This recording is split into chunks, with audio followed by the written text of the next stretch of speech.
أعوذ بالله من الشيطان الرجيم واتبعوا ما تتلو الشياطين على ملك سليمان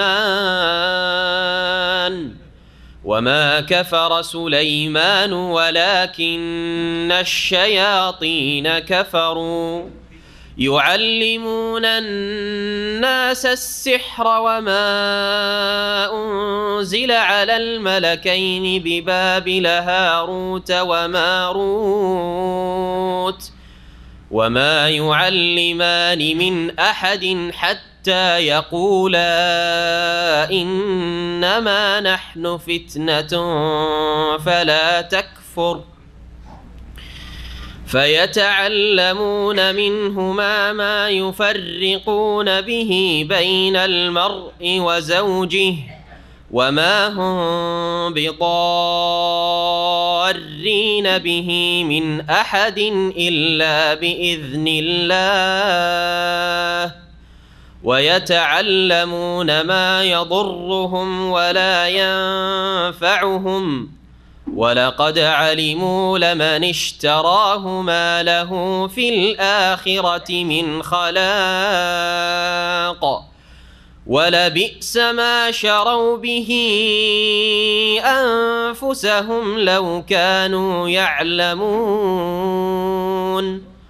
ولو أنهم آمنوا واتقوا لمثوبة من عند الله خير ولو أنهم آمنوا واتقوا لمثوبة من عند الله خير لو كانوا يعلمون ولو أنهم آمنوا واتقوا لمثوبة من عند الله خير لو كانوا يعلمون يا أيها الذين آمنوا لا تقولوا راعنا وقولوا انظرنا واسمعوا وللكافرين عذاب أليم ما يود الذين كفروا من أهل الكتاب ولا المشركين أن ينزل عليكم من خير من ربكم والله يختص برحمته من يشاء والله ذو الفضل العظيم السلام عليكم ورحمة الله وبركاته بسم الله الرحمن الرحيم الحمد لله رب العالمين والصلاة والسلام على سيد المرسلين نبينا محمد وعلى آله وصحبه أجمعين أما بعد فأعوذ بالله من الشيطان الرجيم واتبعوا ما تتلو الشياطين على ملك سليمان وما كفر سليمان ولكن الشياطين كفروا يعلمون الناس السحر وما أنزل على الملكين ببابل هاروت وماروت وما يعلمان من أحد حتى يقولا إنما نحن فتنة فلا تكفر فيتعلمون منهما ما يفرقون به بين المرء وزوجه وما هم بضارين به من أحد إلا بإذن الله ويتعلمون ما يضرهم ولا ينفعهم ولقد علموا لمن اشتراه ما له في الآخرة من خلاق ولبئس ما شروا به أنفسهم لو كانوا يعلمون মহান আল্লাহর সমস্ত প্রশংসা যে আল্লাহ রাব্বুল আলামিন তাঁর ওহী নাযিল করেছেন, যে ওহী সমস্ত নবী রাসূলগণের মাধ্যমে আল্লাহ রাব্বুল আলামিন মানব জাতির হেদায়েতের উদ্দেশ্যে নাযিল করেছেন এবং নবী রাসূলরা তা আমানতের সাথে পৌঁছে দিয়েছেন। তাতে কোনো ঘাটতিও করেননি, তাতে কোনো অতিরিক্ত বাড়তিও করেন নাই।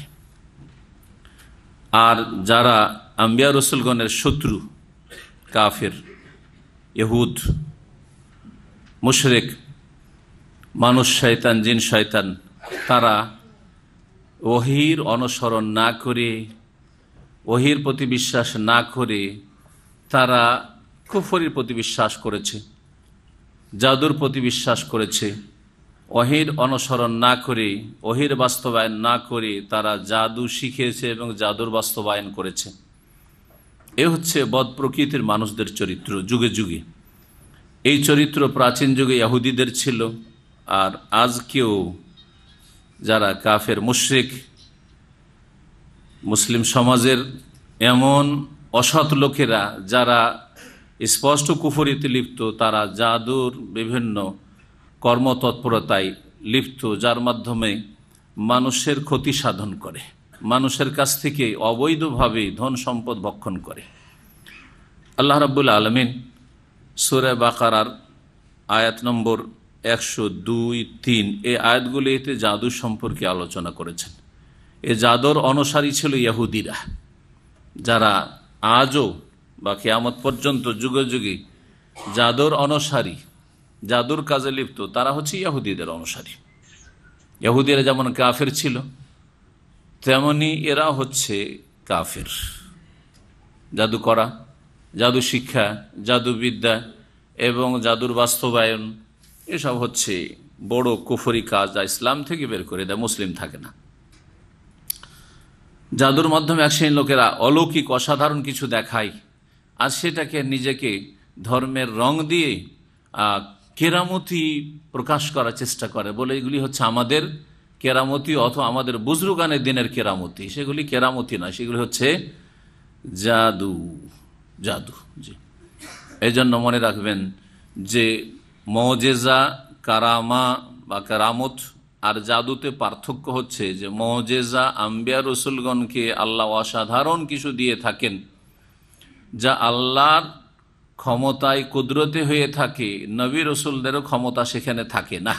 অনেক সময় তারা জানেন যে এই অসাধারণ কিছু হবে, অনেক সময় জানেন না যে তারা এই সব হবে। অসাধারণ কিছু আল্লাহ দেখিয়ে থাকেন তার ক্ষমতায়, সেটা নবী রসুলগণের সত্যতা, হক্কানিয়াত প্রমাণ করার জন্য যে তারা আল্লাহর পক্ষ থেকে সত্য নবী এবং রসুল প্রেরিত।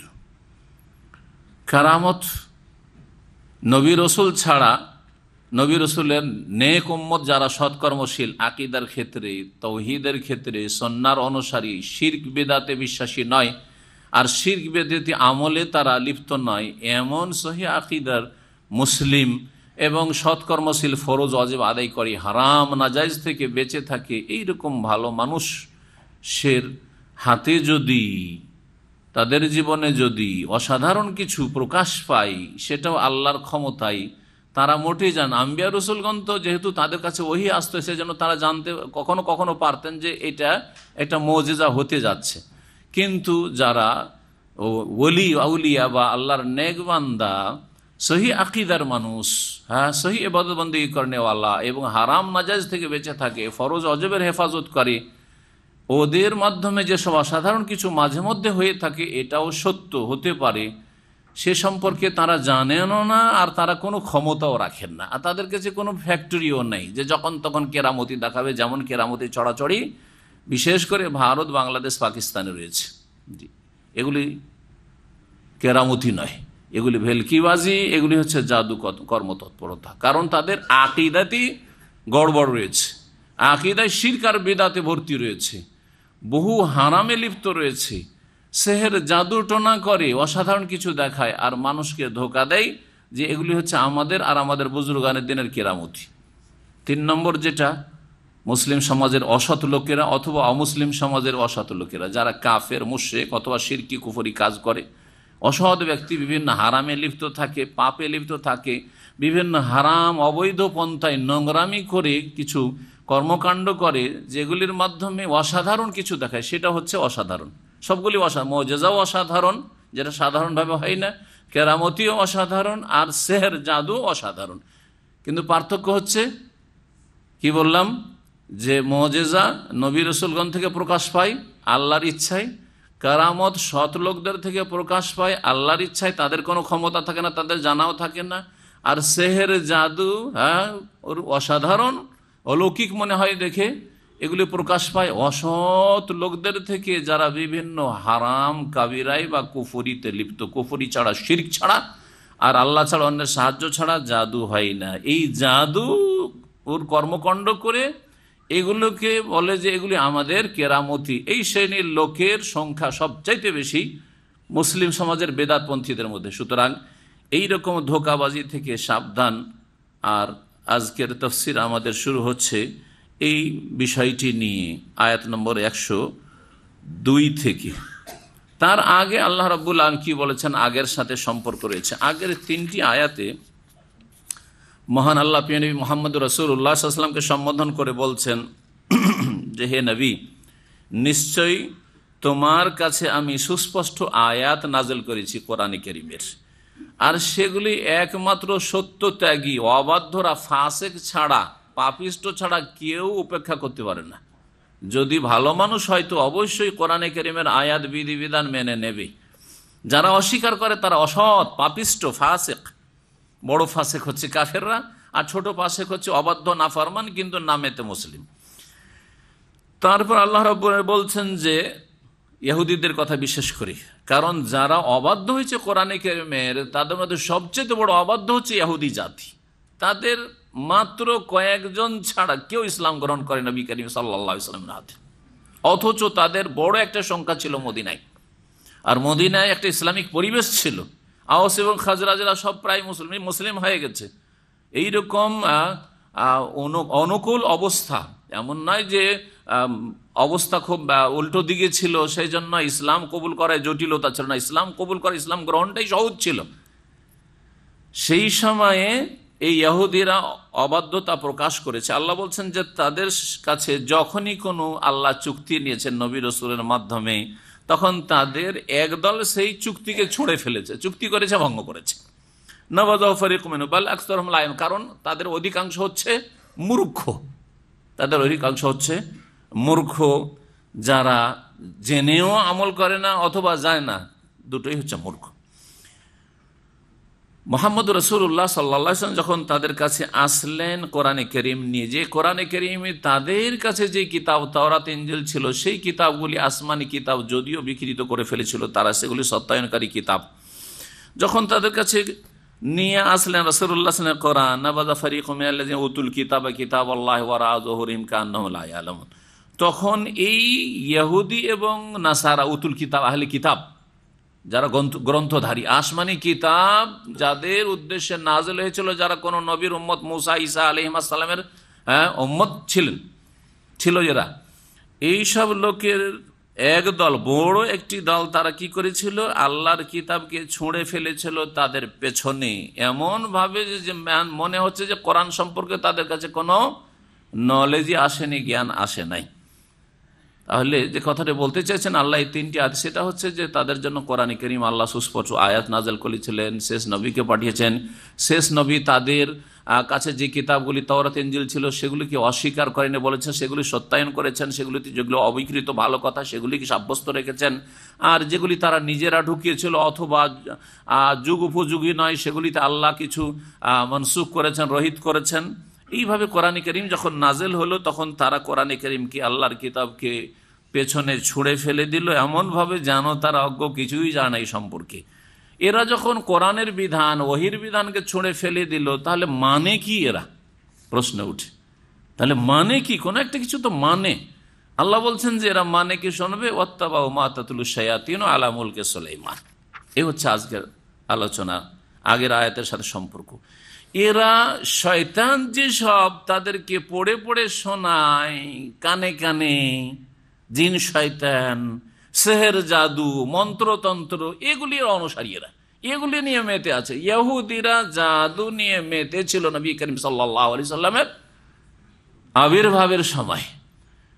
এই জন্য নবী করিম সাল্লাল্লাহু আলাইহি সাল্লামকে জাদু করা হয়েছিল কার পক্ষ থেকে? একজন ইহুদি, লাবিদ ইবনে আল আসাম নামক এক খবিস ইহুদির পক্ষ থেকে। নবী করিম 6 মাস ধরে শারীরিক দিক থেকে অসুস্থ হয়ে পড়েছিলেন। মানসিক অবস্থা, ব্রেন বুদ্ধি সব ঠিক ছিল, যাতে করে আল্লাহ ওহীর হেফাজত করেন, কিন্তু শারীরিক দিক থেকে চরম অসুস্থ হয়ে পড়েছিলেন।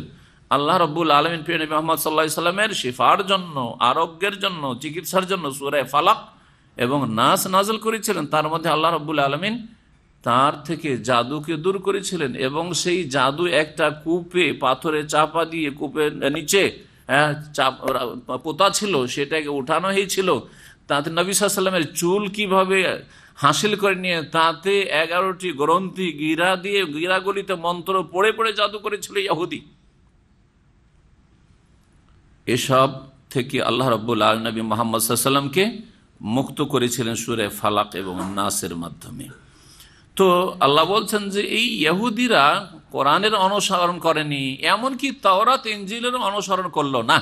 কারণ তাওরাত ইনজিলেও ভবিষ্যৎবাণী ছিল স্পষ্টভাবে যে শেষ নবী আসছেন, তাকে তোমরা মানবে, এবং তার সম্পর্কে বিভিন্ন লক্ষণগুলি সবগুলি তারা স্পষ্টভাবে চিনছিল। যেমন নিজের ছেলেদেরকে চেনে, ছেলেরাকে কেউ অপরিচিত মনে করে না, মেয়েদেরকে কেউ অপরিচিত মনে করে, নিজের সন্তান সন্ততিকে ঠিক তেমনই নবীকে চেনত। তারপরও তারা অস্বীকার করেছিল আর তারা মেতেছিল জাদু নিয়ে। মহান আল্লাহ বলছেন ওয়াত্তাবাউ মা তাতলুশ শায়াতিন আলা মুলকি সুলাইমান, তারা অনুসরণ করেছিল ওই সমস্ত কিছু জাদু, মা তাতলুশ শায়াতিন, যা শয়তানরা পাঠ করত, আবৃত্তি করত, আলা মুলকে সুলাইমান, সুলাইমান আলাইহিস সালামের যুগে। সুলাইমান আলাইহিস সালামের যুগে শয়তানরা নিজেরা যেসব জাদুর কর্মকাণ্ড করত। সুলাইমান আলাইহিস সালামের যুগটি এমন একটা যুগ ছিল, সেটা জাদুর দবদবার যুগ ছিল। জাদুর সেই সময় অনেক দাপট ছিল, প্রভাব ছিল। এক একটা যুগ এক এক কাজে বা এক একটা বিষয়ে খ্যাতি লাভ করে। যেমন নবী মুহাম্মদ সাল্লাল্লাহু আলাইহি ওয়াসাল্লামের যুগটা ছিল কবিদের যুগ, কাব্য রচনার যুগ। ওই যুগে এত বড় বড় কবি পয়দা হয়েছে আরব এলাকায়, যে মানবজাতির ইতিহাসে কখনো এইরকম বড় বড় কবি পয়দা হয়নি। সেই যুগের কাব্য রচনা রয়েছে মুআল্লাকার নামে, যেগুলো আরবি সাহিত্যে মাদ্রাসায়, তারপরে কলেজ ইউনিভার্সিটিতে যে অ্যারাবিক যে ফ্যাকাল্টি রয়েছে সেগুলিতে পড়াশোনা হয়।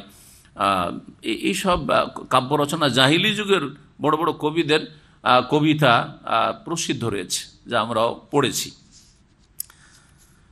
আর ঈসা আলাইহিস সালামের যুগটা ছিল, ঈসা আলাইহিস সালামের যুগ, সুলাইমান আলাইহিস সালামের যুগের পর ঈসা আলাইহিস সালামের যুগ ছিল। ওই যুগেও এইরকম অসাধারণ কিছু জাদুর তৎপরতা ছিল। সেজন্য ঈসা আলাইহিস সালামকে আল্লাহ রাব্বুল আলামিন ওই রকমের মুজিজা দিয়েছেন, যে মুজিজার কথা জানেন, যে মৃতকে জীবিত করে দেওয়া, তারপরে জন্মান্ধকে দৃষ্টি শক্তি ফিরিয়ে দেওয়া, আর তারপরে কুষ্ঠরোগীকে ভালো করে দেওয়া। সেই চিকিৎসা বিদ্যাতে অনেক এগিয়ে ছিল। এরকম মুসা আলাইহিস সালামের যুগ, মুসা আলাইহিস সালামের যুগটা ছিল জাদুর শ্রেষ্ঠত্বের যুগ। জাদুর খুব প্রভাব ছিল, বড় বড় জাদুকররা ছিল।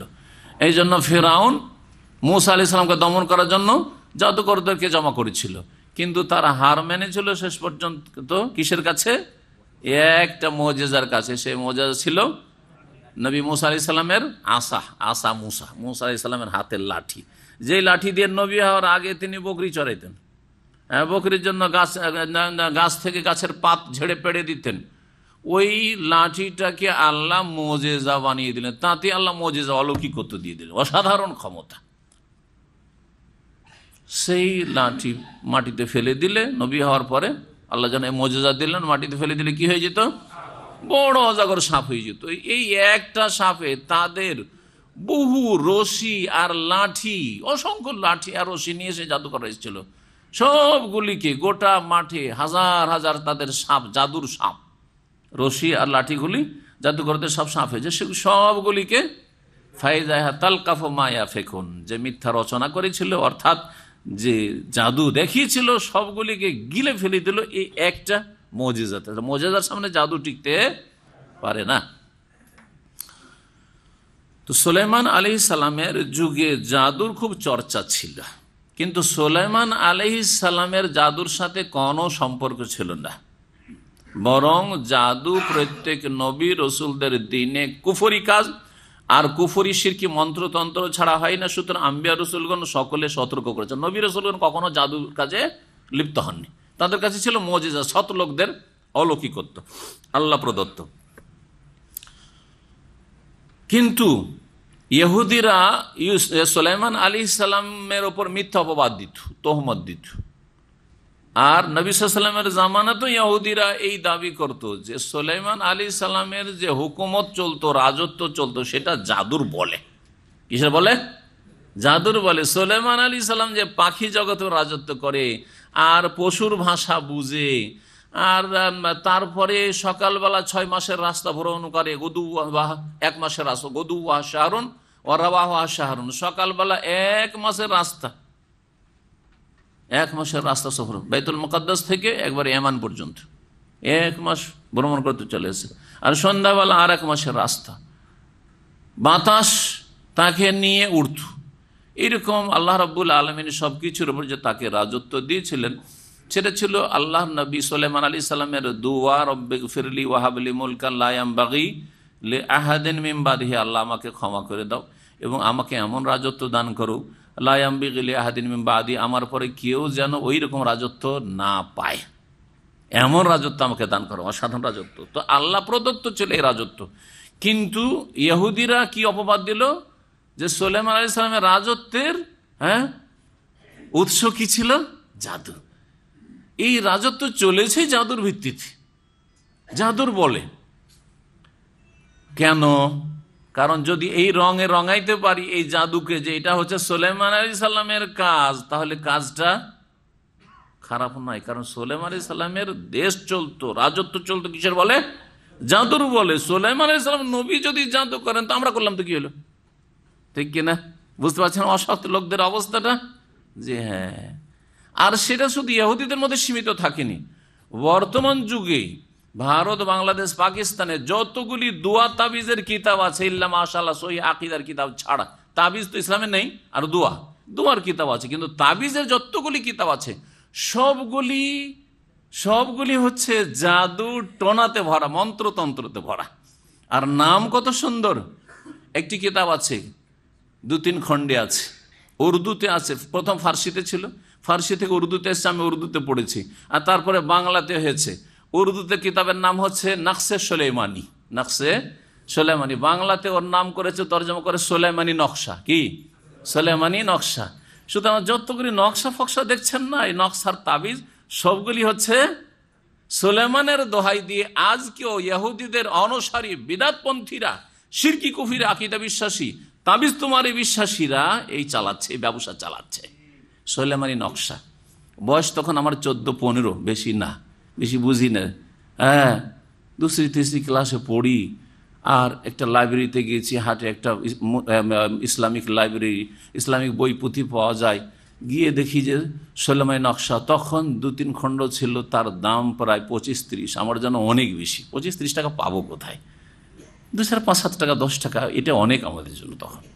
আজকে থেকে 40 বছর আগে ধরেন, তারও বেশি, 40-45 হয়ে যাচ্ছে হয়তো।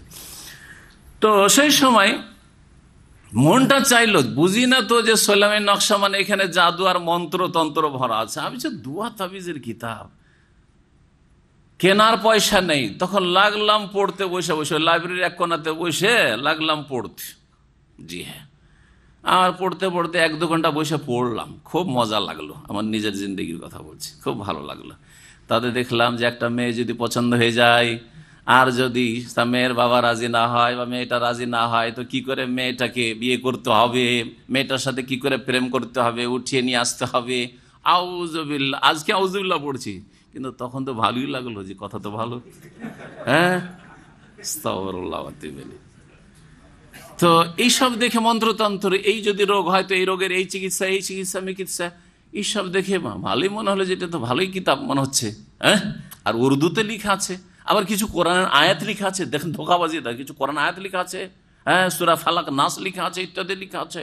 আর তার সাথে সাথে মন্ত্রতন্ত্র লেখা আছে, আরবিতে কিছু মন্ত্র আছে, আরবিতে মন্ত্রতন্ত্র লেখা আছে, এসব লেখা আছে, উর্দুতে লেখা আছে। যাই হোক, কিনতে তো পারলাম না, পড়লাম, মনটা চাইছিল পয়সা থাকলে কিনেই ফেলতাম। এই হচ্ছে সুলাইমানি নকশার আমার জীবনে, আমার লাইফে ইতিহাস। এই সুলাইমানি নকশা থেকে সাবধান।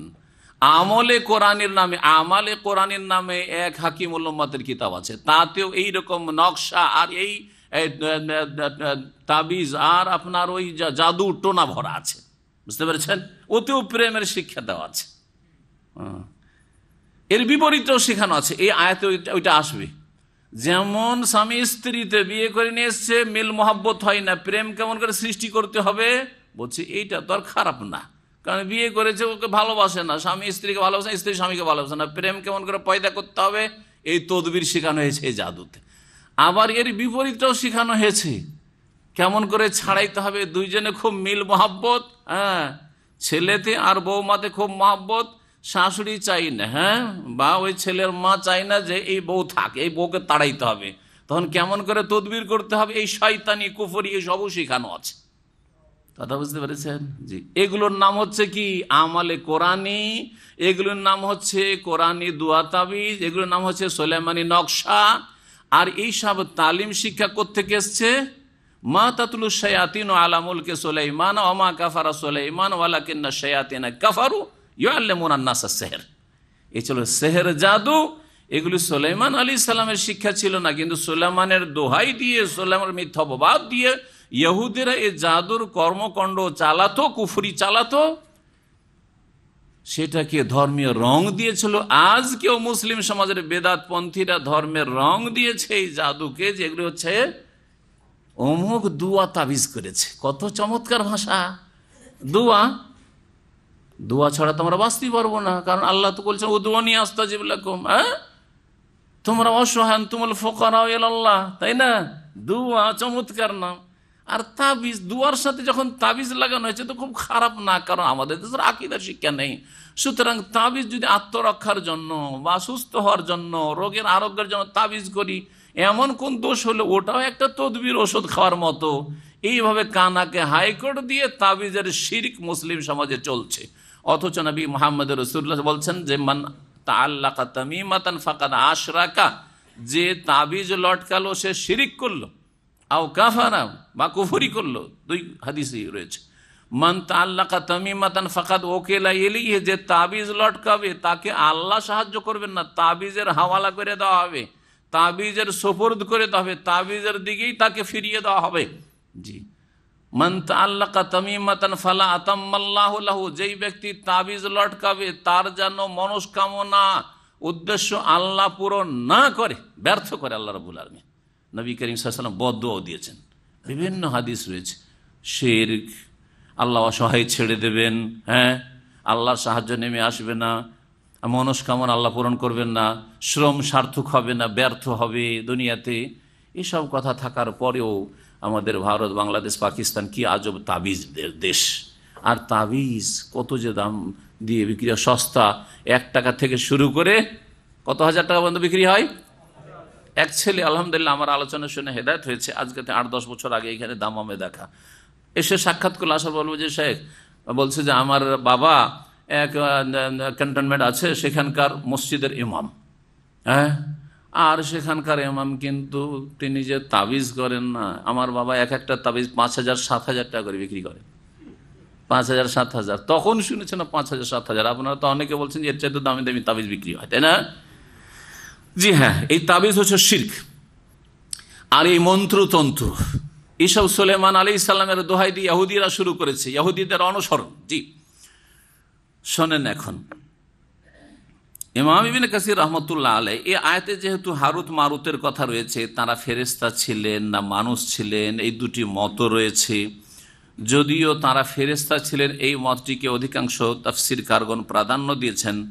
এবং তাদের ঘটনা, হারুত মারুতকে পাঠানোর রহস্য কি ছিল, তা ফেরেশতা তো আবার ব্যাবিলন শহরে আল্লাহ কেন পাঠালেন, এইসব কথা বিস্তারিত আল্লাহ বর্ণনা করেননি, কারণ তাতে মানব জাতির জন্য তেমন কোনো ফায়দা আল্লাহ দেখেননি যে হারুত মারুতের কাহিনী বয়ান করি। কিন্তু আল্লাহকে যতটা প্রয়োজন মানুষের সংশোধনের জন্য, সেটা হচ্ছে যে ইহুদিরা কোরআনের অনুসারী হয়নি, ওহীর অনুসারী হয়নি, তাওরাত ইনজিলের ভবিষ্যৎবাণীও মানেনি, বরং এরা জাদুর অনুসারী ছিল। তোমরা এই কুফরির পথ থেকে সাবধান, এতটা বলা উদ্দেশ্য ছিল, এতটা এই আয়াতে রয়েছে।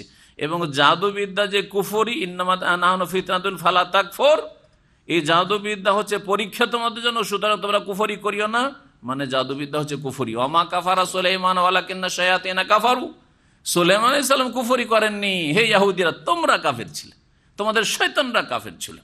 আল্লাহ বলছে ওমা কাফারা সুলাইমান, সুলাইমান আলাইহিস সালামের রাজত্ব এই কুফরির বলে চলতো না, জাদু কুফরি, ওয়ালাকিন্নাশ শায়াতিনা কাফারু, তবে মানুষ শয়তান জিন শয়তান হচ্ছে কাফারু, কুফরি করেছে। কেন কুফরি করেছে? ইউআল্লিমুনা আন-নাসা আস-সিহর, কারণ মানুষকে কি শিখাইতো? জাদু শিখাতো। জিন শয়তান জাদু শিখাতো, মানুষ শয়তানরা জিন শয়তান থেকে জাদু শিখে মানুষকে জাদু শিখাতো। সুতরাং মানুষ শয়তান হোক আর জিন শয়তান হোক, বদ প্রকৃতির মানুষ হোক আর বদ প্রকৃতির জিন হোক, তারা কুফরি করেছে। ওয়ালাকিন্না শায়াতিনা কাফারু, এর দ্বারা এই দুটি অংশ এই আয়াতে রয়েছে, লম্বা আয়াতে দুটি অংশ প্রমাণ করে যে জাদু হচ্ছে কুফরি বিদ্যা। ইন্নামা নাহনু ফিতনাতুন ফালা তাকফুর একটা অংশ, আর একটা অংশ হচ্ছে ওমা কাফারা সুলাইমান ওয়ালাকিন্না শায়াতিনা কাফারু। সুলাইমান আলাইহিস সালাম কুফরি করেনি, কারণ তার কাছে ওহীর জ্ঞান ছিল, হ্যাঁ, এবং তাকে আল্লাহ তার দুয়ার বদৌলতে তাকে আল্লাহ এই বিশাল রাজত্ব দিয়েছিলেন, অসাধারণ রাজত্ব দিয়েছিলেন। আর শয়তানরা, জিন শয়তান, মানুষ শয়তান, ইহুদিরা কি করেছে? জাদুর অনুসরণ করেছে, সুতরাং তারা কুফরি করেছে। আয়াতের তরজমা করি আর তারপরে আমাদের যতটা সময় হবে আমরা কিছু তাফসীর ইমাম ইবনে কাসির রাহমাতুল্লাহ আলাইহির তাফসীর থেকে শোনাবো।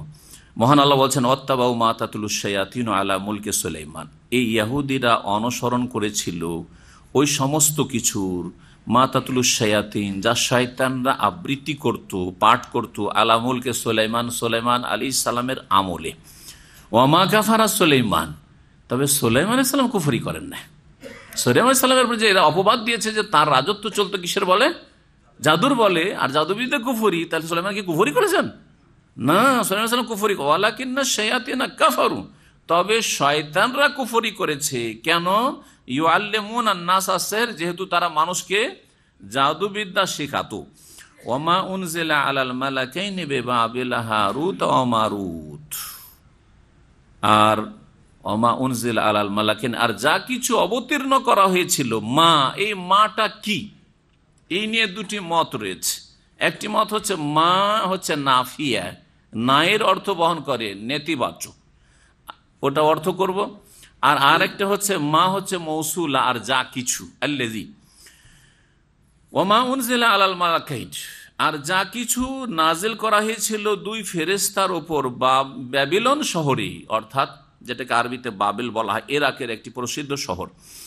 এই ব্যাবিলন শহরে হারুত মারুত দুই ফেরেশতার ওপর যা কিছু নাজিল করা হয়েছিল তার অনুসরণ করা হয়েছিল।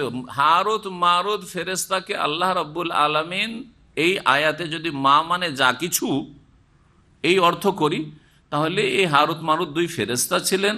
আর দুই ফেরেশতাকে আল্লাহ রাব্বুল পরীক্ষা, মানব জাতির ওই যুগে পরীক্ষা স্বরূপ এই ব্যাবিলন শহরে নামিয়ে দিয়েছিলেন মানুষের রূপ দিয়ে, এবং তাদেরকে জাদু বিদ্যা শিখিয়ে দিয়েছিলেন। আল্লাহ রাব্বুল আলামিন জাদু বিদ্যার জ্ঞান দিয়েছিলেন। তারা মানুষের কাছে এসে তখন বলতো যে দেখো আমাদের কাছে একটা বিদ্যা আছে, কিন্তু তোমরা শিখিও না, প্রয়োগ করিও না, না হলে কাফের হয়ে যাবে। কিন্তু ইহুদিরা এত বেশি দুনিয়ামুখী ছিল আর এত লোভী ছিল যে জাদু দিয়ে যখন এই কাজ হয়, এই কাজ হয়, এই কাজ হয়। একটু আগে বললাম না যে সুলাইমানের নকশা পড়ে এত মজা লাগলো, তার মানে দুনিয়ার লোভ, এই বেনিফিট, এই বেনিফিট, এই লাভ আছে, এই লাভ আছে আমার। হ্যাঁ, কোরআনে নকশা, এই যে কোরআনে বেদাতীদের কোরআনের তরজমাগুলিতে নকশা আছে না? সূরা বাকারার নকশা, সূরা ফাতিহার নকশা, সূরা মরিয়মের নকশা আছে না? নেই? এই নকশা, এগুলো ওই জাদুবিদ্যারই একটা অংশ, মন্ত্রতন্ত্র। এগুলি কোরআনের আমরা অক্ষরের সংখ্যা বের করেছি, এই অধিকার কে দিল? এগুলি ইহুদিদের থেকে এসছে, ইহুদিদের কাছ থেকে শিখেছে এই ইরানি পার্সিয়ানরা। আর পারস্য দেশ থেকে এই অঙ্ক, আবজাদের অঙ্ক বের করে, কোরআনের অঙ্ক বের করা, সূরার অঙ্ক বের করা গেছে। এই আরবরা এই আবজাদ, হাওয়াজ, হুত্তির নম্বরই জানতো না। এই আরবদের বিদ্যা এটা নয়, এটা হচ্ছে পার্সিয়ানদের বিদ্যা। এইটা ভারত, বাংলাদেশ, পাকিস্তানে গিয়েছে।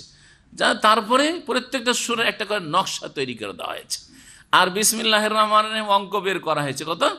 786।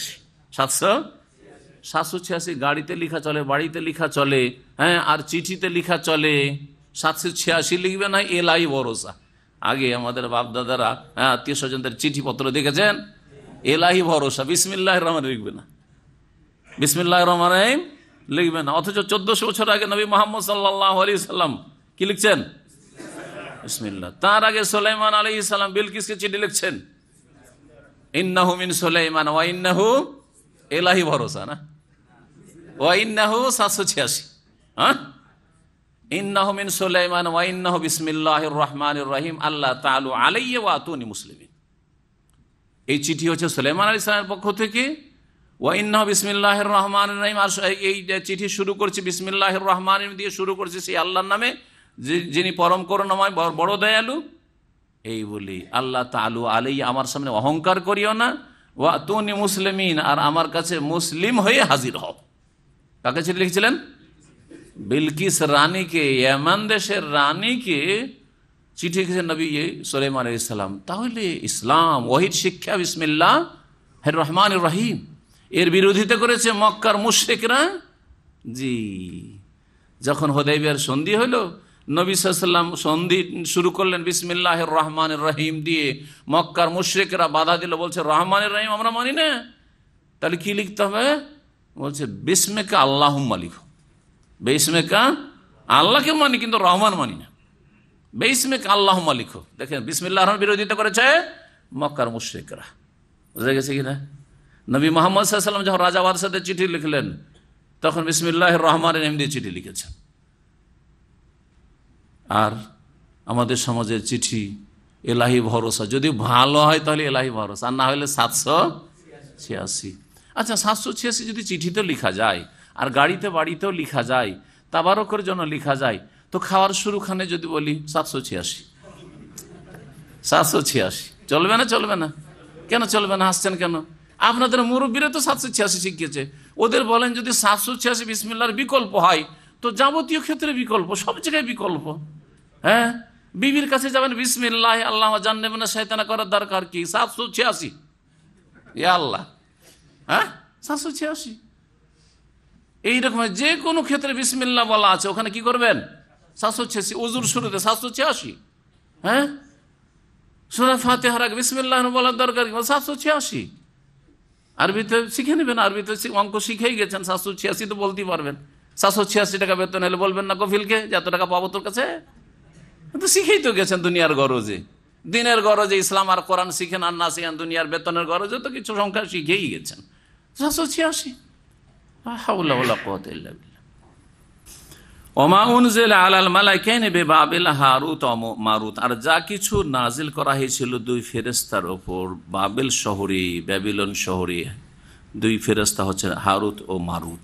ওমা ইউআল্লিমান মিন আহাদিন, এই দুই ফেরেশতা কাউকে কোনো কিছু শিখাতেন না, হাত্তা ইয়াকুলা, যতক্ষণ পর্যন্ত না বলে দিতেন। কারণ আল্লাহ বলেছেন ঠিক আছে, তোমরা কিন্তু আগেই সাবধান করে দিবে যে দেখো আমরা কিন্তু আল্লাহর পক্ষ থেকে তোমাদের পরীক্ষার জন্য প্রেরিত, এখন তোমরা পরীক্ষায় পাশ করবে না ফেল করে তোমাদের ব্যাপার। জাদুতে ফায়দা আছে, এই আছে সেই আছে, কিন্তু কুফরি সাবধান। এখন কুফরি করে ফায়দা নিব না কুফরি থেকে বাঁচবো, জান্নাত নেব? তোমাদের সামনে দুটো চয়েস, অপশন রয়েছে। বলছেন যে এই উভয় ফেরেশতা কাউকে কোনো কিছু শিখাতেন না, হাত্তা ইয়াকুলা, যতক্ষণ পর্যন্ত উভয় না বলে দিতেন ইন্নামা নাহনু ফিতনা, আমরা কিন্তু পরীক্ষার উদ্দেশ্যে প্রেরিত। ফালা তাকফুর, সুতরাং এই জাদু শিখে কি করিও না? কুফরি করিও না, শিখিও না, এতেই নিরাপদ থাকবে। ফালা তাকফুর, কুফরি করিও না। কিন্তু না, ফায়াতাআল্লামুনা মিনহুমা, এই উভয় ফেরেশতা হারুত মারুত থেকে এই ইহুদিরা শিখত মা ইউফাররিকুনা বিহি বাইনাল মারই ওয়া যাওজিহি, এমন এমন জাদু মন্ত্রতন্ত্র যা দিয়ে তার বিচ্ছিন্নতা সৃষ্টি করতে পারত একজন পুরুষ আর তার স্ত্রীর মাঝে। একজন পুরুষ এবং স্ত্রীর মাঝে বিচ্ছিন্নতা সৃষ্টি করে দিত। অত্যন্ত ভালোবাসা স্বামী স্ত্রীতে, হঠাৎ করে স্বামী স্ত্রীকে দেখতে পারে না, স্ত্রী স্বামীকে দেখতে পারে না, বাইরে থেকে স্বামী এসছে, স্ত্রী এমন একটা খারাপ কথা বলল, সাথে সাথে তালাক তালাক তালাক, যা হঠাৎ করে। অথচ এর পূর্বে কোন রকমের কোন তিক্ততা হয়নি, মনোমালিন্য হয়নি, কিচ্ছু হয়নি, হঠাৎ করে জাদু করে দেওয়া হয়েছে। এগুলি করে এক শ্রেণীর দুশ্মনরা আজও করতে থাকে। এগুলো হচ্ছে ইহুদিদের কুফরি বিদ্যা, ইহুদিদের থেকে নেওয়া। ওমা হুম বিদাররিনা বিহি মিন আহাদিন। আয়াতটা তরজমা শেষ করি, তারপরে বাকি তাফসীরগুলি করব। আল্লাহ বলছেন যে জাদুর কি রয়েছে, তাসির রয়েছে, জাদুর প্রতিক্রিয়া রয়েছে, কিন্তু তারপরেও সমস্ত কিছুর মালিক একমাত্র আল্লাহ রাব্বুল আলামিন। যদি বলেন জাদুর এমন তাসির আছে যে আল্লাহর কন্ট্রোলের বাইরে, তাহলে সেখানে আল্লাহকে অক্ষম করে দেওয়া হয় কি হয় না? হ্যাঁ, আল্লাহ অপারগ হয়ে যান না। সেই জন্য আল্লাহ বলছেন না, আল্লাহ অপারগ নন। এই তাসিরটা, জাদুতে যে প্রতিক্রিয়া দেওয়া আছে, এটাও কার দেওয়া? আল্লাহর দেওয়া। তো দোষ আল্লাহর উপর চেপে যাবে। সাপে যে বিষ আছে, বিষটা কার দেওয়া? আল্লাহর দেওয়া। বিচ্ছু দংশন করলে যা বিষ হবে, এটা কার দেওয়া? হিংস্র পশুকে যে ক্ষমতা দেওয়া হয়েছে, এটা কার দেওয়া? আল্লাহর দেওয়া। তাহলে ভালো মন্দ আল্লাহ সবকিছুই সৃষ্টি করেছেন, আর সবকিছুর মালিক আল্লাহ রাব্বুল আলামিন। তাই বলছেন ওমা হুম বিদাররিনা বিহি মিন আহাদিন ইল্লা বিইযনিল্লাহ, আর তারা কারো ক্ষতি সাধন করতে সক্ষম না ইল্লা বিইযনিল্লাহ, তবে আল্লাহর ইচ্ছায়। এমনকি নবী মুহাম্মদ রাসূলুল্লাহ সাল্লাল্লাহু আলাইহি ওয়াসাল্লামের উপর জাদুর প্রতিক্রিয়া হচ্ছে, জাদু লেগে যাচ্ছে, সেই ক্ষেত্রে আল্লাহ অপারগ নন। আল্লাহ ইচ্ছা করলে সেখানে থামিয়ে দিতে পারেন, কিন্তু আল্লাহ রাব্বুল আলামিন কোনো একটা কিছুতে যে ক্ষমতা দিয়ে রেখেছেন, সেটা আপন গতিতে কাজ করতে থাকবে। যেমন ইব্রাহিম আলাইহিস সালামকে যখন আগুনে ফেলা হলো, আগুনের মধ্যে আল্লাহ কি দিয়েছে প্রতিক্রিয়া, কি ক্ষমতা দিয়েছে? জ্বালিয়ে দেওয়ার ক্ষমতা। না খাস খাস লোককে জ্বালাবে, অসৎ লোককে জ্বালাবে, অলিউল্লাহকে জ্বালাবে না নাকি? নবীউল্লাহকে জ্বালাবে না, খলিলুল্লাহকে জ্বালাবে না নাকি? যদি খলিলুল্লাহকে চিনত আগুন, যে আল্লাহর খলিল ইব্রাহিম আলাইহিস সালাম, ইব্রাহিম খলিলুল্লাহকে জ্বালানো যাবে না, আমি সবাইকে জ্বালাতে পারি কিন্তু নবী রসুলকে খলিলকে জ্বালাবো না, তাহলে তো আল্লাহকে বলার দরকারই ছিল না যে ইয়া নারু কুনি বারদান ওয়া সালামান আলা ইব্রাহিম। আগুন তোমাতে ফেলা হচ্ছে, কিন্তু ইব্রাহিমকে, আমার খলিলকে, কুনি বারদান, সুতরাং তুমি ঠান্ডা হয়ে যায়, স্পেশাল অর্ডার দিতে হইতো না। কারণ আল্লাহ জানছে যে আমি ক্ষমতা এমন দিয়ে রেখেছি আগুনকে, যে ও ইব্রাহিমকে ফেললো জ্বালিয়ে দেবে, আর একটা অসৎ লোক কাফেরকে ফেললো জ্বালাবে, কোনো পার্থক্য নেই তার কাছে, কারণ ক্ষমতা আমার দেওয়া রয়েছে তাতে। সুতরাং আমাকে এখন খাস একটা অর্ডার দিতে হবে, কাকে? আগুনকে। কোনই বারদান, তুই ঠান্ডা হয়ে যা। ও সালামান আলা ইব্রাহিম, এত আবার ঠান্ডা হবি না যে ঠান্ডাতে মরে যায় আমার বান্দা, আমার খলিল। সহি সালামত, নিরাপদ রাখে ইব্রাহিমকে। জি। তো আল্লাহ বলছেন যে এই জাদুর মাধ্যমে তারা কারো ক্ষতি করতে পারে না, তবে ইল্লা বিইযনিল্লাহ, আল্লাহর ইচ্ছাই। ওয়ায়াতাআল্লামুনা মা ইয়াদুররুহুম ওয়ালা ইয়ানফাউহুম, জাদুতে বাহ্যিক কিছু লাভ দেখলেও আসলে তাতে ক্ষতি রয়েছে, লাভ নেই। ভালো করে মনে রাখবেন, যারা জাদুকরদের আশ্রয় নেই, তারা কখনো লাভবান হয় না। আর যারা জাদুকর, তারাও কোনো শান্তির জীবন পায় না, বড়ই অশান্তির জীবন থাকে। কারণ তাদের ওপরে তাদের চাইতে একটু বড় শক্তি আছে জিন শয়তান। জিন শয়তান জাদুকরদেরকে আযাব দিতে থাকে, শাস্তি দিতে থাকে, পানিশমেন্ট করতে থাকে। তাদের মেলা কাজও করে দেয়, কিন্তু তাদেরকে এত চাপে রাখে মানসিক শারীরিক দিক থেকে, যে অশান্তির জীবন কাটায় জাদুকররা। কবিরাজ যারা থাকে, কবিরাজ আর ওঝা, জাদুকর বললে তো ভাবেন যে জাদুকর খুঁজে পাই না, কিন্তু দেশে মেলা কবিরাজ আর ওঝা আছে না। এ কবিরাজ ওঝারাই হচ্ছে জাদুকর, ভালো করে শুনে। জি, এরা হচ্ছে জাদুকর। আর এই ভণ্ড পীরেরা অধিকাংশই জাদুকর, ভালো করে মনে রাখবেন। জি, যারা নিজের কেরামতির কথা বলে যে আমাদের পীর সাহেবদের কেরামতি হয়, এরাও জাদুকর। জি, তো বলছিলাম যে এরাও অশান্তিতে থাকে। আর যারা এই জাদুকরের কাছে আশ্রয় নিতে চায়, যে আমার মেয়েটা এরকম হয়ে গেছে, আমরা বিয়ে দিতে চাই না অমুক যায়, কিন্তু ও বিয়ে করতে চায়, ও মনটা ফিরান্ত, একবার এই কাজটা করে, বাহ্যিক তো একটু লাভ হইলো, তাই না? কিন্তু এই পরিবারকে আর ছেড়ে দেবে না। আমাদের কাছে বহু এইরকম ঘটনা আসে, আর পেরেশান হয়ে আমাদেরকে জিজ্ঞাসা করতে আসে এখন সমাধান কি। একটা আপনার উপকার দেখিয়ে দিয়ে, যাতে বারবার করে আপনি পেরেশান হয়ে ওর আশ্রয় নেন, শরণাপন্ন হন, সেজন্য এমন কিছু আপনার পরিবারে করে দিবে, আবার কেউ অসুস্থ হবে, আবার ওর কাছে আশ্রয় নেবেন। একবার 1 লাখ টাকা খেলো, আরেকবার 2 লাখ খাবে, 3 লাখ খাবে, 5 লাখ খাবে, সারা জিন্দেগি পেরেশান করে ছেড়ে দেবে। অনেকদিন আগের, 8-10 বছর আগের আর একটা ঘটনা। মক্কাতে এসে অনেক ধনী মহিলা, সারা পৃথিবী বিভিন্ন দেশে থাকে, ইউরোপ আমেরিকাতে অনেক দেশে বাড়ি করা আছে, তাদের ছেলেরা আছে। বছরে বলছে 3-4 বার করে মক্কা আসে, সে কত পয়সা আছে তাদের। হ্যাঁ, দিনদারি আছে, কিন্তু শিরকি বিদাতি দিনদারি ছিল। আমাদের আলোচনা করি শোনার আগে, ওই যে জাদুঘর সাহেরের আশ্রয় নিয়েছে, এমন পেরেশান করে ছেড়েছে যে একটা রোগ ভালো করে আর এক রোগ চাপিয়ে দেয়, আর এক বালা মুসিবত চাপিয়ে দেয়। পেরেশানিতে এমন পেরেশান ছিল, সুবহানাল্লাহ সুবহানাল্লাহ। তো এইভাবে পেরেশান হয় কারা? যারা জাদুঘরের কাছে আশ্রয় নিতে চায়, অর্থাৎ জাদু করাতে যায় যে আমার একটা কিছু তদবির করে দেন, তারাও পেরেশান থাকে সারা জীবন। আর এই জাদুঘরদের উপর আল্লাহর আযাব রয়েছে, তাদেরকে জিন শয়তানরা পেরেশান করতে থাকে। তো আল্লাহ তাই বলছেন যে ওয়ায়াতাআল্লামুনা মা ইয়াদুররুহুম, তারা শিখে এই জাদুবিদ্যা, এমন এক বিদ্যা, মা ইয়াদুররুহুম, যা তাদের ক্ষতি সাধনই করে, ওয়ালা ইয়ানফাহুম, তাদের উপকার করে না। আর নবী মুহাম্মদ সাল্লাল্লাহু আলাইহি ওয়াসাল্লাম কোন ইলম শিখতে বলেছেন, কোন ইলম চাইতে বলেছেন? আল্লাহুম্মা ইন্নী আসআলুকা ইলমান নাফি, আল্লাহ আমাদেরকে উপকারী বিদ্যা দান করো, এমন বিদ্যা দান করো যা হচ্ছে উপকারী। সাময়িক মনে হলে একটু আমার উপকার হয়ে গেল, কিন্তু আপনাকে এর চাইতে বড় বিপদে যে ফাঁসিয়ে দিল, এটা আপনাদের উপকারী নয়। ওয়ালাকাদ আলেমু, আর নিশ্চয়ই নিঃসন্দেহে তারা জানে, এই ইহুদিরা, লামানিশতারাহু, বা জাদুকররা জানে, লামানিশতারাহু, যে তারা যা কিছু ক্রয় করেছে। কি ক্রয় করেছে? এই জাদুবিদ্যা। জাদুবিদ্যা যে তারা গ্রহণ করেছে, ক্রয় করেছে মানে তারা চয়েস করেছে, এর পরিণাম কি? মালাহু ফিল আখিরাতি মিন খালাক, এই জাদুর কারণে আখিরাতে, পরকালে তাদের জান্নাতে, সুখ শান্তিতে কোনো অংশ নেই। অর্থাৎ জাদুকর চিরকাল জাহান্নামে থাকবে, যেহেতু সে বড় কাফের।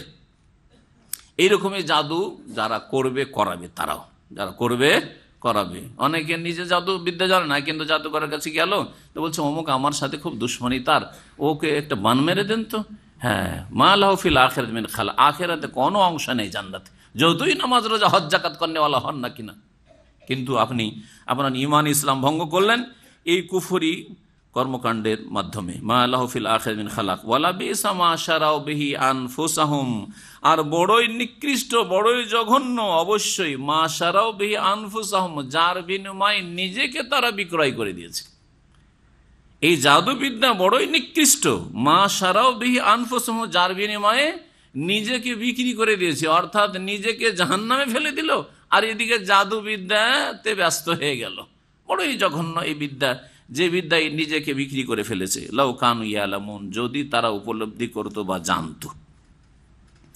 ওয়ালাউ আন্নাহুম আমানু, পক্ষান্তরে এরা এই জাদুবিদ্যা বাদ দিয়ে, এই ইহুদিদের অনুসারীরা আর যুগে যুগে জাদুকররা, যদি তারা সত্যিকার ইমানদার হয়ে যেত, শিরক কুফরি মুক্ত ইমান, ওয়াত্তাকাও, আর আল্লাহ ভীরু হয়ে যেত, যে কারো ক্ষয়ক্ষতি করব না, আর জাদু দিয়ে ক্ষয়ক্ষতি করা হয়, ওয়াত্তাকাও, আল্লাহ ভীরু হয়ে যেত, লামাসুবাতুম মিন ইনদিল্লাহি খাইর, আসলে ছিল লামাসুবাতুন খাইরুন, তাহলে তাদের জন্য উত্তম উৎকৃষ্ট পুরস্কার রয়েছে, মিন ইনদিল্লাহ, আল্লাহর তরফ থেকে।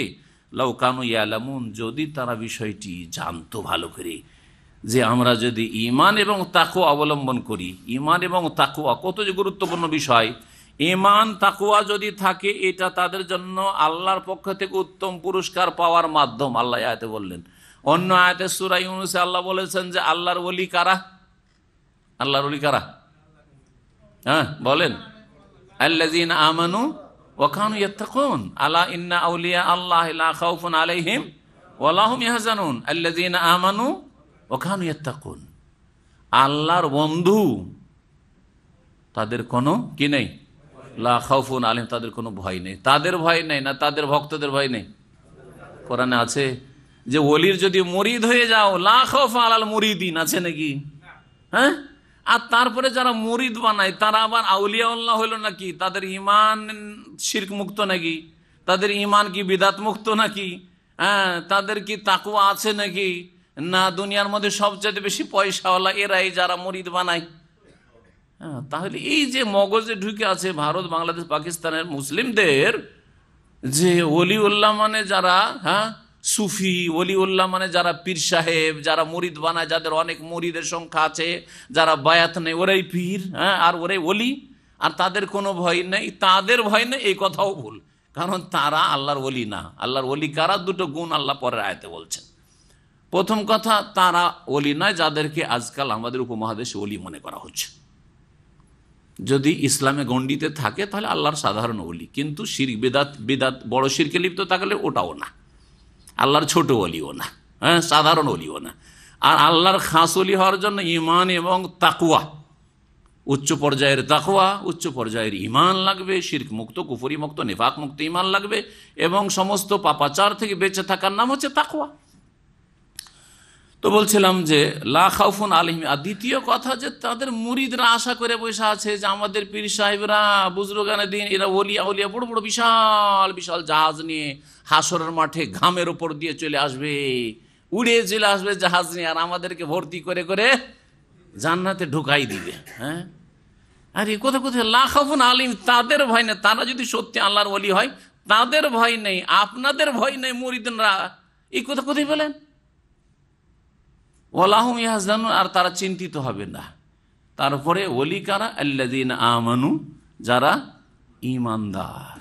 শিরকি আকীদা থাকবে আর ঈমানদার না, বলবে যে কুম বিইজনি, আমার হুকুমে, এই মৃত তুমি কেন মরবে, আর তোমাকে মালাকুল মউত কেন নিয়ে যাবে? তুমি যদি মরে থেকে যাবে তাহলে তোমার দাদা কি করে খাবে?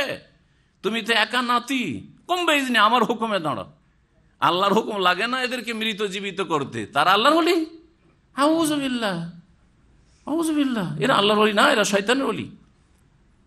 কুম বিইজনিল্লাহ, ঈসা আলাইহিস সালাম বলেছে, ঈসা আলাইহিস সালাম আল্লাহর ওলি, আল্লাহ রাসূল, আল্লাহর নবী। নবীরা সবচেয়ে বড় ওলি, এবং নবীরা বলেছেন কুম বিইজনিল্লাহ, আল্লাহর হুকুমে সেটা হইতে পারে। এখানে জাদু, এত বড় কুফরি মন্ত্রতন্ত্র, তারপর আল্লাহ বলছে ইল্লা বিইজনিল্লাহ, আল্লাহর হুকুম ছাড়া কিছু হইতে পারে না। আল্লাহর হুকুম মানে আল্লাহর ইচ্ছা, এখানে আল্লাহর ইচ্ছা ছাড়া। আল্লাহর হুকুম মানে আল্লাহর পছন্দ নয়, আবার বিধানগত হুকুম নয়। আল্লাহর ওলি, আল্লাহর ওলি কারা? যারা আল্লাযীনা আমানু, ঈমানদার, আর ওয়াকানু ইয়াত্তাকুন, মুত্তাকি, এরা হচ্ছে ঈমানদার। জান্নাতি কারা? যারা ঈমানের সাথে সাথে মুত্তাকি হয়েছে। ঈমানের সাথে সাথে জান্নাত কার জন্য তৈরি করা হয়েছে? উইদ্দাত লিল মুত্তাকিন, আল্লাহ ভীরুদের জন্য। জি, সুতরাং বিষয়টি অত সহজ নাই। যদিও দুটা শব্দে আপনি দেখছেন যে ঈমান আর তাকওয়া ঠিক থাকলেই আপনি আল্লাহর ওলি, ঈমান তাকওয়া ঠিক থাকলেই আপনার জন্য জান্নাত নিশ্চিত, ঈমান তাকওয়া ঠিক থাকলে আপনার জন্য আল্লাহর কাছে বড় পুরস্কার রয়েছে। লাউ কানু ইয়ালামুন। আয়াতের তরজমা করলাম, আর আমি ইঙ্গিত করে দিয়েছি যে হারুত এবং মারুত সম্পর্কে দুটি মত রয়েছে। একদল বলছেন যে তারা দুজন কি ছিলেন? ফেরেশতা ছিলেন। আর আরেক দল বলছেন যে এই দুজন ফেরেশতা ছিলেন না, বরং মানুষেরা ছিল, আর এই মানুষরা সব জাদুবিদ্যা শিখাত, এসব কথা বলা হয়েছে। ওমা উনজিল আলাল মালাকাইন, ওই রকমই ওমা উনজিল আল মালাকাইন মানে কেউ কেউ তর্জমা করেছে যে দুই ফেরেশতার ওপর অবতীর্ণ করা হয়নি, নায়ের অর্থ রয়েছে এখানে, এইরকম অর্থ করেছে, যেমন এখানে কেউ কেউ। জি, কিন্তু অধিকাংশ তাফসীরকাররা বলছেন যে না, এইটা ঠিক না। তাই বলছেন ইমাম ইবনে কাসির রাহমাতুল্লাহ আলাইহি, ওয়া যাহাবা কাসীরুম মিনাস সালাফি ইলা আন্নাহুমা কানা মালাকাইনে মিনাস সামাই। অনেক সালাফগণ, অর্থাৎ সাহাবায়ে কেরাম, তাবেঈন, তাবা তাবেঈন, প্রথম যুগের মুফাসসিরিনগণ, তারা এই মত পোষণ করেছেন যে হারুত মারুত দুইজন ফেরেশতা ছিল, কোনো মানুষ ছিল না। ওয়া আন্নাহু উনজিলা আল আরজি, আর তাদেরকে আকাশ থেকে নামানো হয়েছিল। কেন আল্লাহ আকাশ থেকে দুই ফেরেশতাকে নামান, এই সম্পর্কে তাফসীরকারগণ লিখেছেন যে ফেরেশতারা আল্লাহকে বলেছিল, প্রথম তো যখন মানুষকে সৃষ্টি করা হয় তখন ফেরেশতারা নিষেধ করেছিলেন, তাই না, যে আল্লাহ কেন এদেরকে সৃষ্টি করে, এটা কলহ বিবাদ সৃষ্টি করবে, এরা মারামারি করবে, খুন করবে, হ্যাঁ, ফিতনা ফাসাদ সৃষ্টি করবে, আমরা আপনার তাসবিহ করব। তারপরে ফেরেশতারা আল্লাহকে বলেছে, হে আল্লাহ, আমরা মানুষের মতো হইতাম না, এই মানুষ এত পাপ করছে, এত শিরক করছে, কুফরি করছে, আর এত খুন করছে, আর এত ব্যভিচার করছে, গুনার কাজ করছে, আমরা ওই রকম হইতাম না, আমরা মানুষের মতো কখনো হইতাম না। তো আল্লাহ বলছে, ঠিক আছে, তোমাদের মধ্যে থেকে দুইজন ফেরেশতা চয়েস করে একটু পরীক্ষা করে নিয়ে, তোমরা মানুষের মতো হবে না, মানে সব ভালো থাকবে, তোমরা চয়েস করো। তোমাদেরকে শুধু ভালো ক্ষমতা দিয়ে রেখেছি, তোমাদেরকে ওই মানুষের মধ্যে ভালোর সাথে একটা খারাপ ক্ষমতা দেওয়া আছে, ওই ক্ষমতাটা ওই দুই ফেরেশতাকে দিয়ে দেবো, দিয়ে জমিনে নামিয়ে দিব, তারপরে দেখবো যে ওই দুই ফেরেশতা করে কি। বুঝা গেছে কিনা? আমাদের মধ্যে আল্লাহ দুটো ক্ষমতা দিয়ে রেখেছেন, জানেন না? জানেন না? আল্লামা শাহরিয়ার মুহাদ্দিস দেহলভী রাহিমাহুল্লাহ তার খুব প্রসিদ্ধ কিতাব রয়েছে হুজ্জাতুল্লাহ বালেগা, তাতে বলেছেন যে মানুষের মধ্যে আল্লাহ একটা কুয়াতে মালাকিয়াত, ফেরেশতাগত শক্তি, ফেরেশতাদের শক্তি হচ্ছে ভালো কাজের শক্তি, মন্দ কাজের কোনো শক্তি নেই, পারবেই না করতে।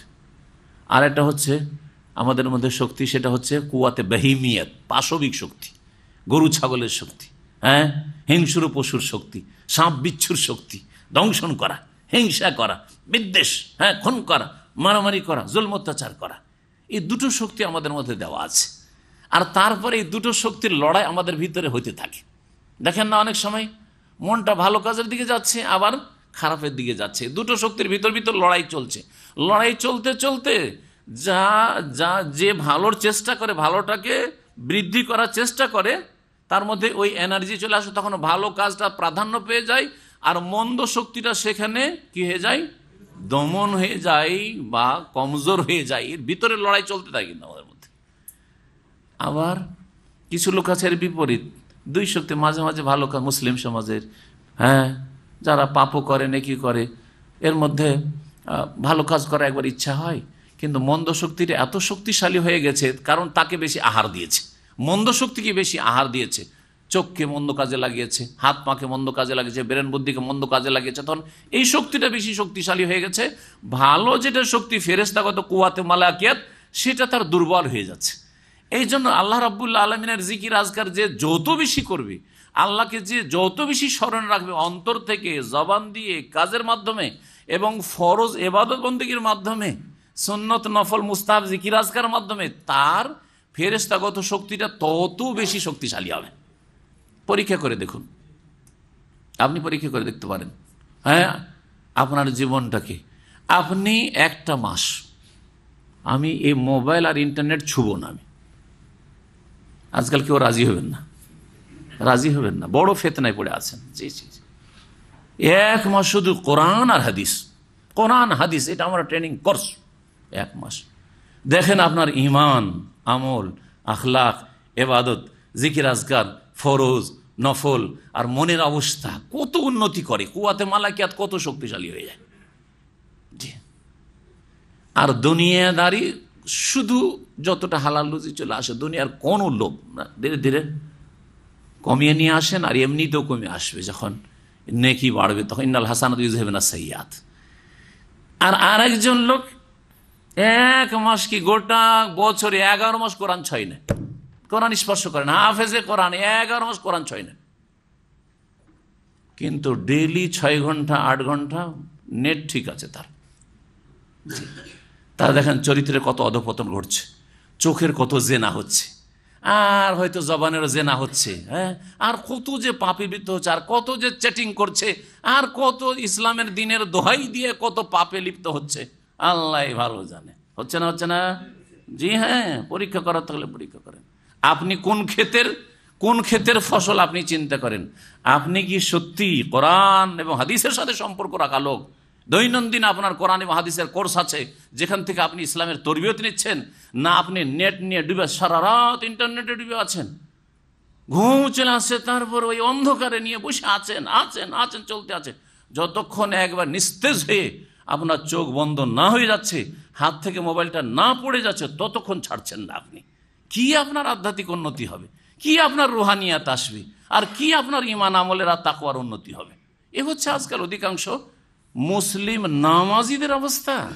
তাহলে বেনামাজিগুলিকে তো বাদ দেন, অবাধ্য নাফরমানগুলিকে তো বাদ দেন। আপনার দ্বারা কত নাফরমান হচ্ছে, আর আল্লাহ থেকে আপনি কত দূরে হয়ে যাচ্ছেন। এই জন্যই যে আপনি আপনার কুওয়াতে মালাকিয়াতটাকে, ফেরেশতাগত শক্তিকে শক্তিশালী করতে চাইছেন না। আপনি কুওয়াতে বাহিমিয়াত, পাশবিক শক্তি, যৌন চাহিদা, পেটের চাহিদা, টাকার লোভ লালসা, দুনিয়ার স্বার্থের লোভ লালসা, গদির লোভ লালসা, নেতৃত্বের লোভ লালসা, আর দুনিয়ার ভোগবিলাসের সামগ্রীর লোভ লালসা, কোথায় টাকা আছে, কোথায় পয়সা আছে, এই যে সামলাইতে পারছেন না, এগুলো কোত্থেকে তৈরি হচ্ছে? এগুলো কুওয়াতে বাহিমিয়াত থেকে তৈরি হচ্ছে, পাশবিক শক্তি থেকে তৈরি হচ্ছে। এই দুটোর লড়াই আমাদের ভিতরে হইতে থাকে। আল্লাহ প্রত্যেককে দুটো ক্ষমতা ভালো সুন্দর করে দিয়ে দিয়েছেন। ইন্না হাদাইনাহুস সাবিলা, আল্লাহ রাস্তা দেখিয়ে দিয়েছি। ইম্মা শাকেরা শুকরগুজার হইতে হলে কুওয়াতে মালাকিয়াতকে শক্তিশালী করার চেষ্টা করতে হবে, তাকে হার দিতে হবে। ওয়া ইম্মা কাফুরা, আর যদি কুফরি রাস্তা নাও তার মানে তুমি কুয়াতে বাহিমিয়াত, পাশবিক শক্তিকে তুমি শক্তিশালী করেছো। আল্লাহ রাব্বুল আলামিন যেন আমাদেরকে হেদায়েতের পথে রাখেন, ভালো শক্তি আমাদের মাঝে বৃদ্ধি করা তৌফিক দান করেন, এবং খারাপ যে শক্তি রয়েছে বা গুণ রয়েছে, দোষ রয়েছে, সেগুলিকে নির্মূল করা আল্লাহ যেন তৌফিক দান করেন। বলছিলাম যে এই ফেরেশতাকে পাঠিয়ে দেওয়া হলো, ওই দুই হারুত মারুত ফেরেশতার মধ্যে ভালো শক্তি ছিল, তার মধ্যে মানুষের যে পাশবিক শক্তিটা আছে ওইটাও আল্লাহ দিয়ে দিলেন। তার মানে এখন এদের মধ্যে একটা যৌন চাহিদা চলে আসলো, এদের মধ্যে দুনিয়া একটা লোভ লালসা চলে আসলো, দুনিয়া যে একটা বড় একটা স্বার্থের বিষয় এটা চলে আসলো, যেমন মানুষের চরিত্র এরকম চলে আসলো। আর তাদেরকে আল্লাহ এই জাদুর বিদ্যা শিখিয়ে দিলেন, আর বললেন যে জাদু দেখো তোমাকে পাঠাচ্ছি। জাদু লোকেরা শিখতে চাইবে খুব উদ্গ্রীব হয়ে, ওদেরকে আগেই সতর্ক সাবধান করে দিবে যে আমরা কিন্তু তোমাদের পরীক্ষার জন্য প্রেরিত হয়েছি, তোমরা যদি জাদু শিখো তো সামলাইতে পারবে না, একটা জাদু শিখলেই কুফরি করবে, জাদু শিখলেই কুফরি করবে, সাবধান, শিখতে চাও শিখিয়ে দেবো কিন্তু কুফরি করবে, এই পরীক্ষা। আর তারপরে এই দুই ফেরেশতাও অনেক ইসরায়েলি রেওয়ায়ত, এই মর্মে বহু ইসরায়েলি রেওয়ায়ত রয়েছে, তারাও পাপে লিপ্ত হলেন, এসব রেওয়ায়ত রয়েছে, কতদূর সত্য আল্লাহ ভালো জানেন। এখানে এসব কিছু বলা হয়নি, শুধু এতটুকু বলা হয়েছে যে যারা কোরআন সুন্নাহর অনুসরণ করেনি, যারা কোরআন সুন্নাহর অনুসারী হয়নি, বা শেষ নবী মুহাম্মদ সাল্লাল্লাহু আলাইহি ওয়াসাল্লাম অনুসারী হয়নি, ইহুদিরা এবং তাওরাতের ভবিষ্যৎবাণীর অনুসারী হয়নি, তারা জাদুর অনুসরণ করেছিল। আর হারুত মারুতের উপর যা নামানো হয়েছিল, যা দেওয়া হয়েছিল যে বিদ্যা, সেই বিদ্যার অনুসরণ তারা, অর্থাৎ জাদু বিদ্যার তারা অনুসরণ করেছিল। স্বামী স্ত্রীর মাঝে বিচ্ছিন্নতা সৃষ্টি করলে শয়তান সবচেয়ে বেশি আনন্দিত হয়, এই মর্মে সহিহ মুসলিম হাদিস আছে। সুতরাং এই মন্ত্রতন্ত্রের, বিভিন্ন মন্ত্রতন্ত্র জাদু রয়েছে, জাদুর অনেক প্রকরণ রয়েছে। একটা বই আমার অনুবাদকৃত রয়েছে, কোরআনে বা হাদিসের আলোকে জাদুর, কোরআনে বা হাদিসের আলোকে জাদুর চিকিৎসা। এই বইটি অত্যন্ত ভালো, খুব ভালো বই। এতে জাদু প্রায় 8 বা 9 প্রকারের জাদু উল্লেখ করা হয়েছে। তার একটা হচ্ছে প্রেম সৃষ্টি করার, বিচ্ছিন্নতা সৃষ্টি করা জাদু, প্রেম সৃষ্টি অথবা ভালোবাসা, সম্প্রীতি আর বিচ্ছিন্নতা সৃষ্টিকারী জাদু। এই জাদু জাদুকররা করে থাকে। এই সমস্ত জাদুগুলি হয়ে থাকে শয়তানের পক্ষ থেকে। আর শয়তান, এই ইবলিশ শয়তান যে বুড়া, তার সিংহাসন নিয়ে বসে আছে কোনো মহাসাগরে, বিশাল সিংহাসন নিয়ে, আর সারা বিশ্বে অন্যান্য জিন শয়তানদেরকে ছেড়ে দিয়েছে। সবাই গিয়ে রিপোর্ট করে সন্ধ্যাবেলা, কোনো রিপোর্টে খুশি হয় না, কিন্তু স্বামী স্ত্রীতে বিচ্ছিন্নতা সৃষ্টি করে দিলে খুব খুশি হয়। এই মর্মে যে হাদিসটি রয়েছে শোনাই। নবী সাল্লাল্লাহু আলাইহি ওয়াসাল্লাম বলছেন, জাবের রাদিয়াল্লাহু তাআলা আনহু থেকে বর্ণিত, ইন্না শাইতান লা ইয়াদাউ আরশাহু আলাল মা, শয়তান তার সিংহাসন বসিয়ে রেখেছে পানির ওপর। আল্লাহ ভালো জানে, হতে পারে আটলান্টিক মহাসাগর আছে। জি হ্যাঁ। সুম্মা ইয়াবাসু সারায়াহু ফিন্নাস, তারপরে তার যে অভিযান বা সেনাবাহিনী রয়েছে, জিন শয়তান, মানুষ শয়তান তো লেগে আছে, জিন শয়তান সবচেয়ে বড় শয়তান। এই মানুষ শয়তান, জিন শয়তানকে আল্লাহ লাগিয়ে দিয়েছে ফিন্নাস, মানুষকে গোমরাহ করার জন্য। ফা আকরাবুহুম ইনদাহু মানজিলাতান আযামুহু ইনদাহু ফিতনাতান, এই ইবলিসের কাছে সবচাইতে বেশি সান্নিধ্যকে লাভ করতে পারে, ইবলিসের নিকটবর্তী কে হইতে পারে? এই বুড়া ইবলিসের, যে আদম আলাইহিস সালাম কে জান্নাত থেকে বের করেছিল। এই ইবলিস যে আদম আলাইহিস সালামকে সিজদা করতে অস্বীকার করেছিল, এই ইবলিস মরেনি, কিন্তু বুড়া ইবলিস এখনো আছে, থাকবে মানব জাতির পরীক্ষা এবং গোমরাহ করার জন্য। ছাড় নিয়েছে কিয়ামত পর্যন্ত, আনজিরনি ইলা ইয়াউমি ইউবাসুন, কিয়ামত পর্যন্ত আল্লাহ আমাকে ছাড় দাও, আয়ু দাও, বয়স দাও, আমাকে মারিও না। জি, আল্লাহ ছেড়ে দিয়েছেন, ঠিক আছে, ইন্নাকা মিনাল মুনজারিন। তার কাছে সবচেয়ে বড় মর্যাদা কে পায়? যে বেশি বড় ফিতনায় ফেলতে পারে। ওয়ায়াজিউ আহাদহুম, এই শয়তানরা, জিন শয়তানরা আসে, আসার ফায়াকুলু মাজিলতু বিফুলানিন হাত্তা তারাকতু ওয়া ইয়াকুলু কাযা ওয়া কাযা, আমি অমুক ব্যক্তিকে গোমরাহ করার জন্য অনেক চেষ্টা করলাম, শেষ পর্যন্ত তাকে এই মিথ্যা কথা বলেলাম, কে বলছে তাকে গীবত করালাম, তাকে হিংসা করালাম, তাকে চুগলখড়ি করালাম, তাকে কুফরি কথা বলেলাম, তাকে শিরক করালাম, ইয়া গাউসে আজম বলেলাম, ইয়া খাজা মাদাদ বলেলাম। হ্যাঁ, শয়তান এগুলো করাচ্ছে।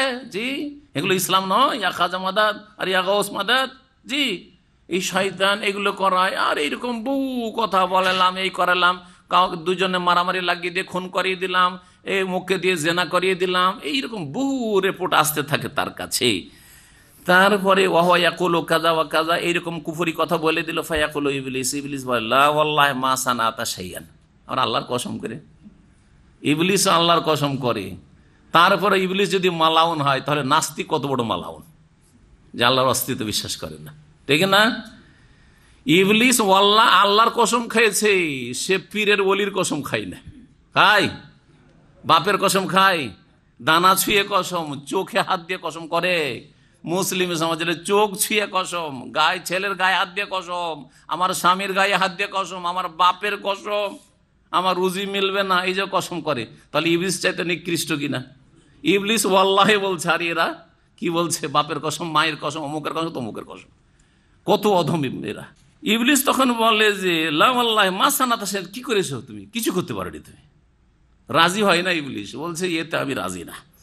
ওয়াজি আদম, আরেকজন আসে বলে মা তারাকতু হাত্তা ফাররাকতু বাইনাহু বাইনা আহলি, তার একজনের পরিবারে ঢুকলাম, আর ঢুকার পরে স্বামী স্ত্রীতে দিলাম ঝগড়া বাঁধিয়ে, আর দুইজনে ঝগড়া করতে করতে একেবারে তালাক, আর একেবারে বেদাতিদের তরিকায় একসাথে 3 তালাক, 1-2 নাম কথা নেই, তালাক তালাক তালাক, 3 ছাড়া 3-এর কমে তালাক হয় না। আরে বেদাতি মৌলভী সাহেবদেরও জ্ঞান নেই যে তার তালাক লিখাচ্ছে, আমাদের কাছে অনেকের রিপোর্ট আসে, তালাক লিখাতে মজলিসে বসেছে। এই সৌদি আরব থেকে ছেলেটা গেছে, বলছে আমি তালাক দেবো, একটা তালাক লেখার, বলছে 1 লিখা হবে না, 1 লিখা হবে না, 3 লিখতে হবে। বিদাতি মোল্লা 3 লিখাচ্ছে বাধ্যতামূলক, অথচ আল্লাহ বলছেন আর তালাক মাররাতান, তালাক 2 বারে দাও, আর 2 বার চিন্তা করো, 2 বার পর্যন্ত তোমার চিন্তার সময় সুযোগ আছে। আল্লাহ বলছেন মাররাতান কেন বললেন? 2 বারে রাজাত করতে পারবে, স্ত্রীকে ফিরাতে পারবে, 1 বার না হয় ভুল হয়ে যায়, 2 বার ভুল হবে, 3 বারের বেলা ভুল না হইতে পারে না। সুতরাং 3টা গুলি, 3 তালাক 3 বারে দাও চিন্তা ভাবনা করে। আর তালাক মাররাতানে, তালাকে রাজি হচ্ছে 2টা, 2 বার দিয়ে দিয়ে ফিরাতে পারবে। আর তারপরে যদি 3য় বার দিয়ে দাও, ফাইন তাল্লাকা ফালা তাহিল্লু লাহু মিন বাদহা হাত্তা তানকিহা যাওজান গায়রা, 3য় বার দিয়ে দিলে তার মানে ফাইনাল, আর ভালো করে চূড়ান্ত ফয়সালা করে ফেলেছো, আর কি রাখবো না, আর এর কথা কোনোদিন চিন্তাও করবো না। কিন্তু বিদাতি সমাজ একসাথে মোল্লা, বিদাতি জাহেল মোল্লাও 3 তালাক লিখাবে, আর জনগণও একটাতে রাজি হবে না, মেয়ের বাপও একটাতে রাজি না, ছেলের বাপ মা আর দেশের সমাজের যারা সমাজপতি জাহেল মূর্খ, তারাও 1-2 তালাকে রাজি না, একসাথে তোকে 3 তালাক লিখতে হবে। আর এমনকি উকিলও জাহেল অ্যাডভোকেট, সেও 3 তালাক লিখাচ্ছে, কোর্টে গিয়ে তালাক লেখাবেন, ও 3 তালাকই লিখবে, 1 তালাক লিখবেন। অথচ সমস্ত মজহাবে, হানাফি মজহাবের ফিকহ পড়ে দেখেন, শাফি, মালিকি, হাম্বলি, সমস্ত মজহাবে 3 তালাক একসাথে দেওয়া তালাকুন বেদিউন ওয়া মুহাররামুন। সারা ফিকহ পড়ে দেখেন, হিদায়াত পড়ে দেখেন, কোন কিতাব পড়বেন আপনি? কোরআন পড়েন আগে, হাদিস পড়েন আগে। আর তাতেও যদি ক্ষান্ত না হতে চান, আর মনের শান্তি না হয় যে ফেকা করছেন, তো ঠিক আছে, মানুষের ফতুয়াই পড়েন। মানুষের ফতুয়া, আলেমদের ইমামদের ফতুয়া তো আছে 3 তালাক দিলে বেদাত হবে, হারাম হবে, কাবিরা গুনাহ হবে। তারপরে তখন ইখতিলাফ আসলে যে 3 তালাক একসাথে দিলে 3টাই পড়বে না 1টা পড়বে, তখন আপনার মজহাবের ইমাম সাহেব বা মজহাবের আলেমরা তখন বলছে 3 দিলে 3 হয়ে যাবে। আর নবী সাল্লাল্লাহু আলাইহি ওয়াসাল্লামের সহিহ মুসলিমের হাদিস বলছে যে নবী সাল্লাল্লাহু আলাইহি ওয়াসাল্লামের জামানায়, আবু বকরের জামানায়, উমরের প্রথম জামানায় 3 তালাক 100 তালাক দিলেও একটাই গণ্য হইতো। এখন আপনি কোন দিকে যাবেন যান, কিন্তু কথা হচ্ছে প্রথম খানি তো আপনার মজহাবও বলছে 3 তালাক একসাথে দিও না, হারাম, কাবিরা গুনাহ করলে তো, তারপরে এইটি করবেন আপনি। আল্লাহ রাব্বুল আলামিন কোরআন সুন্নাহ দিয়ে ফিরে আসার তৌফিক দান করেন। হ্যাঁ, ইবলিস শয়তানকে এসে বলে যে 2 জনে দিলাম ঝগড়া বানিয়ে স্বামী স্ত্রীতে, আর তারপরে হাত্তা ফাররাকতু বাইনাহু বাইনা আহলিহি, এমনকি 2 জনের মাঝে বিচ্ছিন্নতা সৃষ্টি করলাম, মেরে পিটে স্ত্রীকে দিল, তালাক দিয়ে বের করে বাড়ি থেকে। আমাদের সেই কাজই করে না? তালাক দেওয়ার পরেও তার ইদ্যতে শেষ হওয়া পর্যন্ত তার বাড়িতে থাকার অধিকার আছে। আমাদের দেশের জাহেল সমাজরা কি করে? তালাক দেওয়ার সাথে সাথে মেরে পিটে বের করে দেয়। আর মহিলাও জানে যে তালাক দিয়ে দিয়েছে, আমার থাকার অধিকার নেই, সাথে সাথে কাঁদতে কাঁদতে বাপের বাড়ি হাঁটলো। হ্যাঁ, জি, কত যে মূর্খতা তালাক সম্পর্কে আল্লাহ ভালো জান। ওয়ালা তুখরিজুহুন্না মিন বুয়ুতিহিন্না, আল্লাহ বলছেন বাড়ি থেকে বের করিও না, তালাক দিয়েছো, চোখের সামনে থাকলে রাগটা ধীরে ধীরে ঠান্ডা হবে, ফির আবার সুযোগ হবে 1 তালাক 2 তালাকের মাঝে। তার মানে 3 তালাকও দেওয়া চলবে না, আর বাড়ি থেকে বের করা চলে, যাতে করে চোখের সামনে থাকলে একজন আর একজনের দিকে মুখে দেখে একটু মুচকি হাসি হয়েই যেতে পারে, কারণ স্বামী স্ত্রী, তাই কিনা? সুতরাং মিল মহব্বত হয়েই যাবে, ভুল স্বীকার করবে। কখনো তুমি ভুল করেছো ভুল স্বীকার করবে স্বামী, অথবা তোমার স্ত্রী ভুল স্বীকার করবে। আর বাড়ি থেকে তাড়িয়ে দিলে তো প্রেশার বাড়তেই থাকবে। বাড়ি থেকে তাড়িয়ে দিল, অত বাড়ি থেকে স্ত্রী বেরিয়ে চলে গেল, তা আর স্বামীরও প্রেশার বাড়ছে, আর ওইদিকে ওকে ওই মহিলাকেও ফুলাচ্ছে কম বুদ্ধি, যে তোকে যখন এইরকম করে মারধর করে তালাকি দিয়েছে তো ওর ভাত খেতে হবে না, যাবি না, জীবনে যাবি না, ছাড় ওকে, ভালো পাবি, ঠিক কিনা? ওদিকে ওকে কেউ ফুলাচ্ছে আর একে কেউ ফুলাচ্ছে, মানুষ শয়তান জিন শয়তান। এই হচ্ছে আমাদের দেশের তালাকের অবস্থা, আর তালাক যারা দিয়ে থাকে তাদের অবস্থা। শয়তান সেই সময় যখন বলবে যে আমি বিচ্ছিন্নতা সৃষ্টি করে, তালাক হয়ে গেল, এক বাড়িতে গেলাম, দিলাম ফিতনা সৃষ্টি করে, আর তালাক হয়ে গেল, কালা বলছেন বর্ণনাকারী ফায়ুকাররিবুহু ওয়ায়ুদনিয়াহু, তখন এই বুড়া ইবলিশ তাকে একবারে কাছে করে নেবে, পাশে বসিয়ে নেবে একবারে সিংহাসনে, ওয়ায়ালতাজিমুহু, আর তাকে জড়িয়ে ধরবে, আদর করে জড়িয়ে ধরবে, ওয়ায়াকুলু, আর বলবে নেমা আনতা, তুমি খুব ভালো কাজ করেছো তুমি, নেমা আনতা। সুতরাং এই স্বামী স্ত্রী তালাক থেকে যথাসাধ্য বেঁচে থাকার চেষ্টা করে। তালাক হচ্ছে অগতির গতি, যখন কোনো গতি নেই তখন হচ্ছে গতি। এমার্জেন্সি গেট, বুঝেন? এমার্জেন্সি গেট দিয়ে কে বের হয়? যখন দেখছে উপায় নেই, এখান থেকে না বের হলে শেষ হয়ে যাবো, মরে যাব, এই জন্য তালাক রাখা হয়েছে। তারপরে আল্লাহ রাব্বুল আলামিন আরেকটি আদব শিখাচ্ছেন নবী করিম সাল্লাল্লাহু আলাইহি ওয়াসাল্লামের সাথে। নবী সাল্লাল্লাহু আলাইহি ওয়াসাল্লামের সাথে বেয়াদবি করতো ইহুদিরা, মদিনায় ইহুদিরা বাস করতো। ইহুদের নবী সাল্লাল্লাহু আলাইহি সাল্লামকে এমন ভাষা বলতো যাতে নবী সাল্লাল্লাহু আলাইহি সাল্লামের অবমাননা থাকে, নবী সাল্লাল্লাহু আলাইহি সাল্লামের সাথে বেয়াদবি প্রকাশ পায়, নবী সাল্লাল্লাহু আলাইহি সাল্লামকে ব্যঙ্গ করা হয়, উপহাস করা হয়, এরকম কথা। সুতরাং নবী করিম সাল্লাল্লাহু বদদুয়া, অভিশাপ হয়।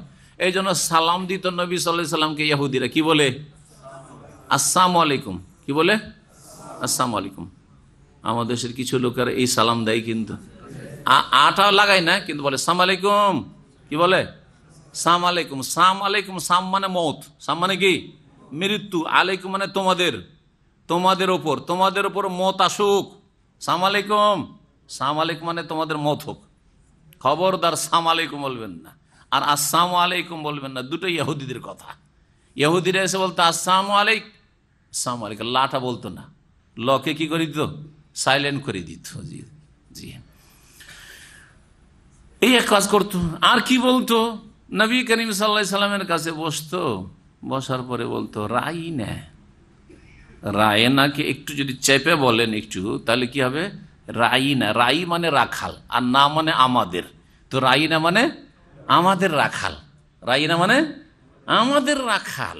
জি হ্যাঁ, এইরকম ভাবে নবী সাল্লাল্লাহু আলাইহি সাল্লামের সাথে কি করতো? বেয়াদবি তারা করতো, বেয়াদবি ভাষা ব্যবহার করতো।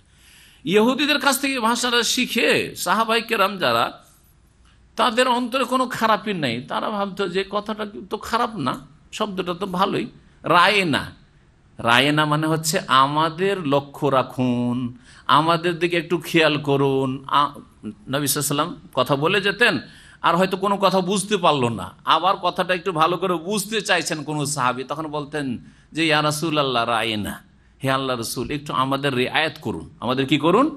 রিআয়াত করুন, মানে আমাদের একটু লক্ষ্য রাখুন, মানে আমাদেরকে একটু আস্তে আস্তে বলুন বা একটু বুঝিয়ে বলুন। আবার রায়না বলতেন।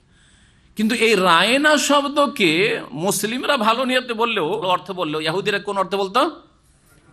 আমাদের রাখাল, এই অর্থে বলতো, যদি রাই যুক্ত না হয় তাহলে। আবার কেউ কেউ বলেছেন রায়না শব্দটি রা আইন নুন থেকে রঘুনাতুন, রঘুনাতুন মানে হচ্ছে মূর্খামি, তো রায়না মানে হে মূর্খ, রায়না মানে হ্যাঁ ইয়া মোহাম্মদ বা ইয়া রাসূলুল্লাহ, রায়না মানে রসুল আপনি হচ্ছেন মূর্খ, জাহিল।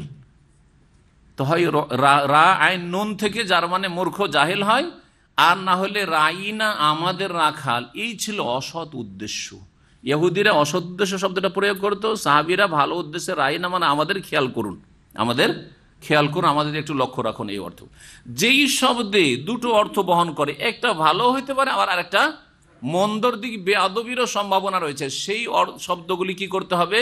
বর্জন করতে হবে। নবী করিম সাল্লাল্লাহু আলাইহি ওয়াসাল্লামের ক্ষেত্রে প্রথম কথা, তারপরে বাপ মায়ের ক্ষেত্রে, বড়দের ক্ষেত্রে, যে কোনো মুসলিম ভাই বোনদের ক্ষেত্রে, যে কোনো মানুষের ক্ষেত্রে। কারণ ইসলাম কোনো মানুষের সাথে বেয়াদবি শিখায়নি, যে অমুসলিমের সাথে আপনি বেয়াদবি করবেন, আর ব্যঙ্গ করবেন, উপহাস করবেন।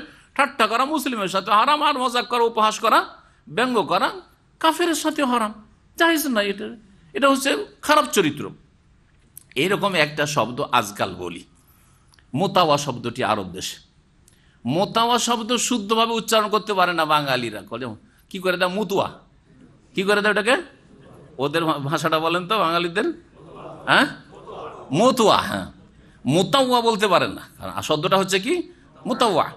তো মোতাওয়া বলতে পারে না, কি বলে, বাংলাদেশে ভারতে সারা জীবন হয় মৌলানা সাহেব বলে আসলেন কোনো এলাকায়, যেমন উত্তরবঙ্গ, আর না হলে বলে আসলেন কি হুজুর বলে আসলেন, হ্যাঁ, আর না হলে কোনো এলাকায় হজরত, হ্যাঁ কিছু বলে আসলেন, কোনো এলাকায় মুফতি সাহেব বলে আসলেন। আর এখানে এসে আরবদের কাছ থেকে মোতাওয়া শিখে শুদ্ধ উচ্চারণটাও করতে পারলেন না। মতুয়া কেমন আছেন, একটু দাড়ি দেখলে কি মতুয়া কেমন আছেন, এই শব্দটি বলা উচিত নয়। আমি কয়েকবার বলেছি কেন বলা উচিত না, সেগুলো আর বেশি বলছি না। তবে এখানে এই শব্দটিকে যারা ব্যবহার করে তারা একদল তো শ্রদ্ধার সাথে বলে যে একটু দাড়ি টাড়ি আছে, মুরব্বীর লোক বা দাড়ি আছে। আরে মুরব্বী কোথায়, বয়স 20 বছর দাঁড়িয়ে রেখেছে, আর যে মোতাওয়া বলছে তার বয়স হচ্ছে 60 বছর, তারপর মোতাওয়া বলছে খবিস, কথা বোঝা গেছে? তাহলে এটা এই নয় যে আমাদের দেশে যে চাচা বলে, চাচা 18 বছরের ছেলে দাঁড়িয়ে রেখেছে, আর খবিস চাচা 60 বছর 70 বছর যে দাঁড়িয়ে রাখেনি। হিন্দু বলে চাচা, আর মুসলিম মূর্খরাও এক শ্রেণীর বলে চাচা। আরে চাচা কেন বলবে, তোর তোর নাতির বয়সে এটা তুই চাচা কি বলছিস, তুই লজ্জা লাগে না? তো ভালোই বলেছেন আমাদের এক বক্তা, বলছে যখন আমাকে রাস্তায় চাচা বললো তখন আমি বললাম ওই সব পোলাপান হিন্দু ছেলেদেরকে যে কিরে ভাতিজা তোর মা কেমন আছে। আমার ভাইটা না চরম লম্পট ছিল, যেখানে গেছে একটা করে বিয়ে করেছে, আর তোদের মতো জন্মে দিয়েছে আর ছেড়ে দিয়ে চলে এসছে। কথা বুঝে এমন করে লাঞ্ছিত করলো হিন্দু ছেলেগুলোকে, আর তারপর আর বলেনি। জি, তো কোথাও যদি চাচা বলে আর দেখেন যে এখানে আমার ক্ষতি করতে পারবে না, তাদেরকে বলতে পারবেন, তো বলেন ভাতিজা কি খবর, তোর মা কেমন আছে, তোর মাকে আমার ভাই ছেড়ে দিয়ে চলে এসছে, বলেন। জি হ্যাঁ বলেন, লাঞ্ছিত করেন এই খবিসগুলোকে। এই মোতাওয়া শব্দটি কিছু লোকেরা তো এমনি সাধারণভাবে দাঁড়িয়ে আছে সেজন্য মোতাওয়া বলে দেয়, ওর নিয়তে খারাপই কিছু নেই। আর কিছু লোক আছে যারা অসৎ, যাদের ভিতর খারাপ, যাদের বিদ্বেষ ধার্মিক লোকদের ওপর, সেই জন্য একটু দাঁড়িয়ে দেখলে কে ফেলাল মোতাওয়া, তাল মোতাওয়া, তাল মোতাওয়া, হ্যাঁ হ্যাঁ। সুতরাং এই শব্দটা রায়নার মতো হয়ে গেছে, এই শব্দটা কেমন হয়ে গেছে, রায়নার মতো হয়ে গেছে। সুতরাং বলবেন না, এটা বেয়াদবি।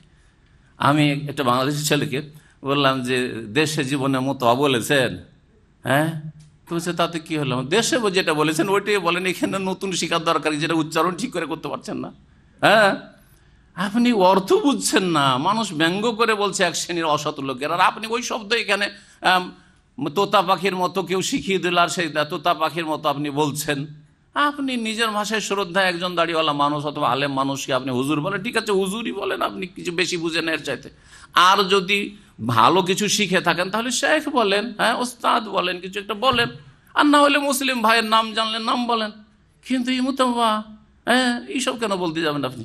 লা তাকুল, আল্লাহ বলছেন ইয়া আইয়ুহাল্লাযীনা আমানু, হে ঈমানদার লোকেরা, লা তাকুলু রাইনা, তোমরা রাইনা বলিও না। কারণ রাইনা ইহুদিরা রাইনা, আমাদের রাখাল মোহাম্মদ এই অসৎ নিয়তে বলে, তোমরা রাইনা বলিও না, আমাদের লক্ষ্য রাখুন। ওয়াকুলু, বরং এর বিকল্প শব্দ আছে, এর মুতারাদিফ শব্দ আছে, এর প্রতিশব্দ আছে। এর কি আছে? প্রতিশব্দ আছে। প্রতিশব্দ কাকে বলা হয়? শব্দ দুটা, অর্থ হচ্ছে এক। ওয়াকুলু, বলো, উনজুর না, রাইনা মানে হচ্ছে উনজুর না, আমাদের দিকে একটু নজর দিন, হ্যাঁ আমাদের উপর একটু দৃষ্টিপাত করুন বা আমাদের দিকে একটু লক্ষ্য রাখুন, উনজুর না। ওয়াসমাউ, এবং নবী সাল্লাল্লাহু আলাইহি ওয়াসাল্লাম যা বলবেন মনোযোগ সহকারে তোমরা শোনো। ওয়ালিল কাফিরিন আযাবুন আলীম, এবং জেনে রাখো যে কাফেরদের জন্য মর্মান্তিক আযাব শাস্তি রয়েছে। মা ইয়াওয়াদ্দুল্লাযীনা কাফারু মিন আহলিল কিতাব ওয়াল মুশরিকিনা আন ইউনাজ্জালা আলাইকুম মিন খাইরিম মির রাব্বিকুম ওয়াল্লাহু ইখতাসু বিরাহমাতিহি মান ইয়াশা ওয়াল্লাহু যুল ফাদলিল আযীম। আল্লাহ রাব্বুল বলছেন যে কাফেরেরা, সে আহলি কিতাবদের কাফের হোক, অর্থাৎ ইহুদি খ্রিস্টান কাফের হোক, ওয়ালাল মুশরিকিন, অথবা পুত্তলিক কাফের হোক, তারা পছন্দ করে না যে আইয়ুনাজ্জালা আলাইকুম মিন খাইরিম মির রাব্বিকুম, তোমাদের প্রতিপালকের পক্ষ থেকে কোন কল্যাণ অবতীর্ণ হোক। আল্লাহু ইখতাসু বিরাহমাতিহি মান ইয়াশা, অথচ আল্লাহ রাব্বুল আলামিন মনোনীত করেন তার রহমত দিয়ে যাকে চান। আল্লাহু যুল ফাযলিল আযীম, আল্লাহ রাব্বুল আলামিন মহা অনুগ্রহকারী। বলতে চেয়েছেন আল্লাহ রাব্বুল আলামিন যে নবী মুহাম্মদ সাল্লাল্লাহু আলাইহি সাল্লামকে যখন আল্লাহ রসুল বলেন, নবী বানালেন, তখন ইহুদিদের গায়ের জ্বালা হয়ে গেল যে আমাদের বংশে কেন আসলো না।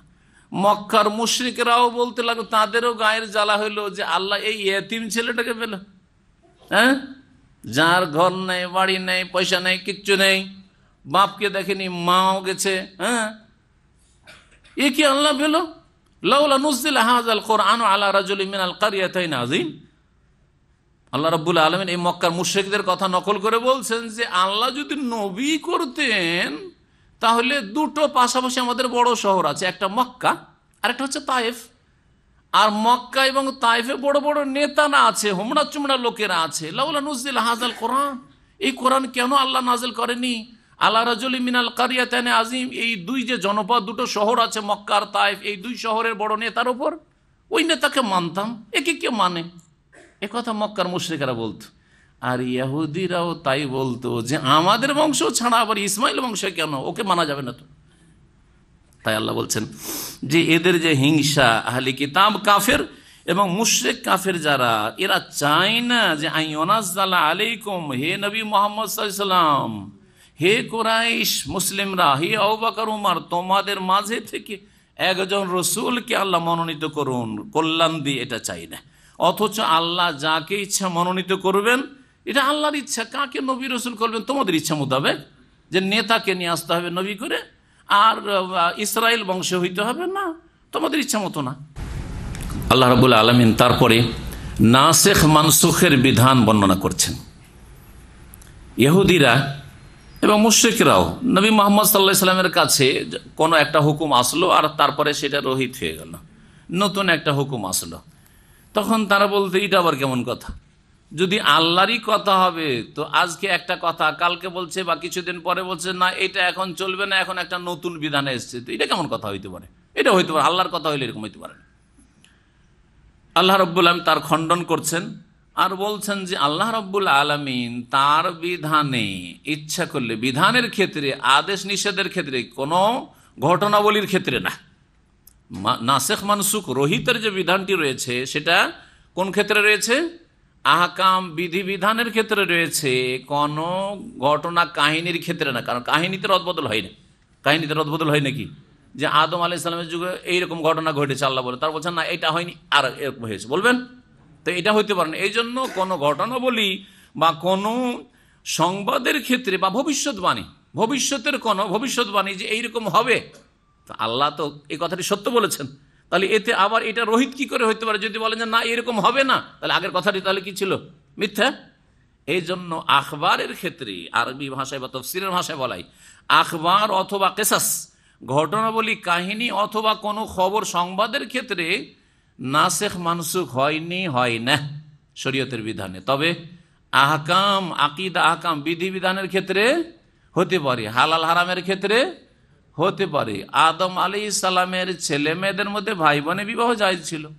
বনি ইসরায়েলদের মধ্যে দুই বোনকে একই লোকে বিবাহ করে সতীন, দুই বোন সতীন হইতে পারত, কিন্তু শেষ নবী মুহাম্মদ রাসূলুল্লাহ সাল্লাল্লাহু আলাইহি ওয়াসাল্লামের বিধানে ভাই বোনে বিবাহ হারাম।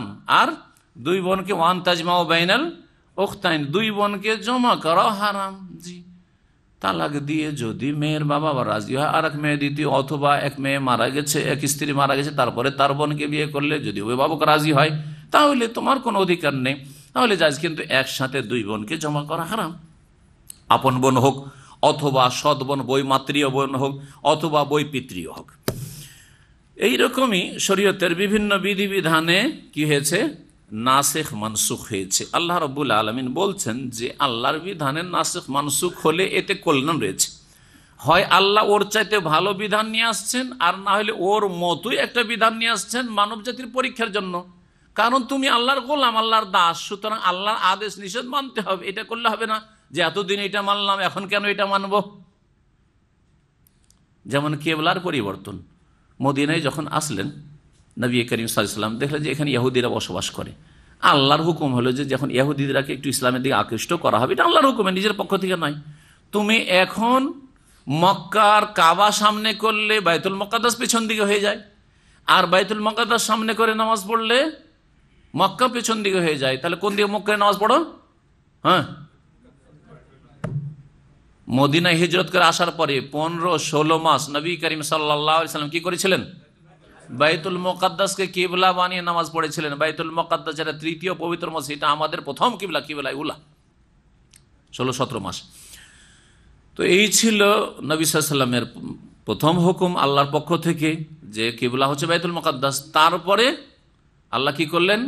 তাহবিলে কিবলা, কিবলার পরিবর্তন ঘটান। কাদ নারা তাকাল্লুবা ওয়াজহিকা ফিস সামায় আসছে দ্বিতীয় পারার প্রথম আয়াত থেকে, কিবলার পরিবর্তনের বিধিবিধান আলোচনা হবে। আল্লাহ পরিবর্তন করে দিলেন যে এখন আর বাইতুল মুকাদ্দাস কিবলা থাকলো না, এখন কিবলা হবে কাবা ঘর, কিবলা হবে। কিবলা পরিবর্তন করল ইহুদিদের কষ্ট লাগলো যে এতদিন তো আমরা যে মসজিদকে শ্রদ্ধা করি বাইতুল মুকাদ্দাস, সেটাকে কিবলা বানাইলো। প্রথম দিকে একটু খুশি ছিল, আর তারপরে দেখো দেখো দেখো খেয়াল খুশি কাজ করছে। এখন আর দেখো আমাদের বাইতুল মুকাদ্দাস ছেড়ে দিয়ে আবার ওর মাতৃভূমিতে যে আছে মসজিদে হারাম, ওই ঘরকে এখন কিবলা বানিয়ে ফেললো। মুশরিকরাও এরকম, এটা আবার কেমন কথা, এবার মানসুখ কেমন হয়? তো আল্লাহ রাব্বুল আলামিন বলছেন যে আল্লাহ যা কিছু করেন তাতে কল্যাণ রয়েছে, এবং আল্লাহর তোমরা গোলাম, তোমাদের আল্লাহর আদেশ নিষেধ মানতে হবে। বলছেন মা নানসাখ মিন আয়াতিন, আমি যে কোনো আয়াতকে রহিত করি, মানসুখ করি, আও নুনসিহা, অথবা ভুলিয়ে দিই, অপসৃত করি স্মৃতিশক্তি থেকে, মানসুখ করে দিই অথবা ভুলিয়ে দিই। ভুলিয়ে দেওয়া মানে আর মানসুখ করা মানে পার্থক্য কি দুটোতে? মানসুখ করা হচ্ছে 3 রকমের। মানসুখ ওলামারা বলেছেন যে মানসুখ, নাসিখ, মানসুখ হচ্ছে 3 রকমের। একটা হচ্ছে যে কোরআনের আয়াত এবং তার বিধান, হুকুম, আয়াতটাও মানসুখ রহিত, কোরআনে নেই, আর তার হুকুমটাও নেই, এটা একটা মানসুখ। আর একটা মানসুখ হচ্ছে যে আয়াত তো আছে কিন্তু হুকুমটা নেই, কোরআনে আয়াত আছে কিন্তু হুকুম নেই। এই আয়াতগুলি কতটি আছে এই নিয়ে নানা মত রয়েছে, তবে আল্লামা শাহরিয়ার মুহাদ্দিস দেহলভী রাহমাতুল্লাহ বলছেন যে মাত্র 5টি আয়াত রয়েছে যেগুলো মানসুখ। আর এত আয়াত মানসুখ, অনেক মুফাসসিররা যেখানে জিহাদের আয়াত এসছে আর আরেক জায়গায় আয়াতগুলি এসছে যে ওদেরকে উপেক্ষা করো, ক্ষমা করো, লাকুম দীনুকুম ওয়ালিয়া দিন, তখন নাসিখ মানসুখ করে দিয়েছে। ওদের কাছে নাসিখ মানসুখের সংখ্যা অনেক। যাই হোক, এগুলি আপনাদের অত বেশি জেনে লাভ নেই। তবে নাসিখ মানসুখ কোরআনে কারীম আছে 3 রকমের, বা হাদিসও আছে 3 রকমের। একটা হচ্ছে নাসিখ মানসুখ, আয়াত মানসুখ আর হুকুম মানসুখ। আর একটা হচ্ছে আয়াতটা আছে কিন্তু হুকুমটা নেই, আয়াত আছে কিন্তু হুকুম নেই। আর একটা হচ্ছে যে আয়াত নেই কিন্তু হুকুম আছে। আয়াত নেই আর হুকুম আছে, যেমন বিবাহিত ব্যক্তি যদি ব্যভিচারে লিপ্ত হয়, বিবাহিত ব্যক্তি যদি বিবাহিতা যদি জেনায় লিপ্ত হয়, তো তাদের শাস্তি কি? সংসার করে, পাথর মেরে সংসার করা, রজম করা। এই রজম করার বিধান সূরা আহজাবের একটি আয়াত ছিল, আশ-শাইখু ওয়াশ-শাইখাতু ইযা জানায়া ফারজুমুহুমা আল-বাত্তাতা নাকালাম মিনাল্লাহ ইত্যাদি। এই আয়াতকে আল্লাহ সরিয়ে দিয়েছেন কোরআনে, কোরআনে করতে পাবেন না, তাফসীর কিতাবাতে এই আয়াতটা রয়েছে। কিন্তু এর হুকুম বহাল আছে, নবী সাল্লাল্লাহু আলাইহি ওয়াসাল্লামের হাদিসে এই হুকুমটা বর্ণনা করা হয়েছে যে সাইয়্যিব বিসাইয়্যিব, বিবাহিত যদি জেনা লিপ্ত হয় তাহলে তার জন্য রজম রয়েছে। তো এই 3 রকমের নাসিখ মানসুখ রয়েছে। ভুলিয়ে দাও একবারে, যখন কোনো আয়াতকে আল্লাহ নাযিল করেছেন, আয়াতও মানসুখ আর হুকুমটাও মানসুখ, তাহলে আয়াতও কোরআনে নেই আর তার সাথে হুকুমটাও নেই, এইরকম যখন হয়েছে, তখন ওই আয়াতটা এমনভাবে স্মৃতিশক্তি থেকে আল্লাহ নবী মুহাম্মদ সাল্লাল্লাহু আলাইহি ওয়াসাল্লামের সরিয়ে দিয়েছেন, ভুলিয়ে দিয়েছেন, যে নবী আর মনেই রাখেননি সেটাকে। এটাকে বলা হয়েছে নুন সিহা, আমি ভুলিয়ে দিয়েছি। জি, যে আয়াত মানসুখ আর হুকুম মানসুখ সেটাকে ভুলিয়ে দেওয়া বলে ব্যক্ত করা হয়েছে। মা নানসাখ মিন আয়াতিন, যে কোন আয়াতকে আমি মানসুখ রহিত করি, আর নুন সিহা, অথবা সেটাকে ভুলিয়ে দিই, না তে বেখাইর মিনহা, তার চাইতে আমি ভালো নিয়ে আসি। যদি মানসুখ করি ওর চাইতে ভালো বিধান নিয়ে আসি, আও মিসলেহা, বা তার অনুরূপ নিয়ে আসি, ওই রকমই একটা বিধান নিয়ে আসি। আলাম তালাম, তুমি কি জানো না হে মানুষ, আন্নাল্লাহ আলা কুল্লি শাইইন কাদির, যে আল্লাহ রাব্বুল সব কিছুর উপর ক্ষমতাবান। সুতরাং আল্লাহর ইচ্ছা, আল্লাহ এতদিন এই বিধান রাখলো, তারপরে এই বিধান রাখবেন। সৃষ্টি করেছেন আল্লাহ, সার্বভৌমত্বের মালিক আল্লাহ, সুতরাং আদেশ নিষেধ আল্লাহ রাব্বুল আলামিন চলবে। আলাম তালাম, তুমি কি জানো না হে মানুষ, আন্নাল্লাহ লাহু মুলকুস সামাওয়াতি ওয়াল আরদ, আল্লাহর জন্য রয়েছে আকাশসমূহ এবং জমিনের সার্বভৌমত্ব, সমস্ত মালিকানা। আমা লাকুম মিন দুনিল্লাহি মিন ওয়ালি ওয়ালা নাসির, আর তোমাদের আল্লাহ ছাড়া কোনো পৃষ্ঠপোষক অভিভাবকও নেই, ওয়ালা নাসির, আর কোনো সাহায্যকারীও নেই। তারপরে আল্লাহ রাব্বুল আলামিন এখানে আজকের তফসির শেষ করি, আর বাকি ইনশাআল্লাহ তাআলা আগামী সপ্তাহে আমরা তফসির করব। সাল্লাল্লাহু আলাইহি ওয়া সাল্লাম মুহাম্মদ ওয়া আলা আলিহি ওয়া সাহবিহি আজমাইন।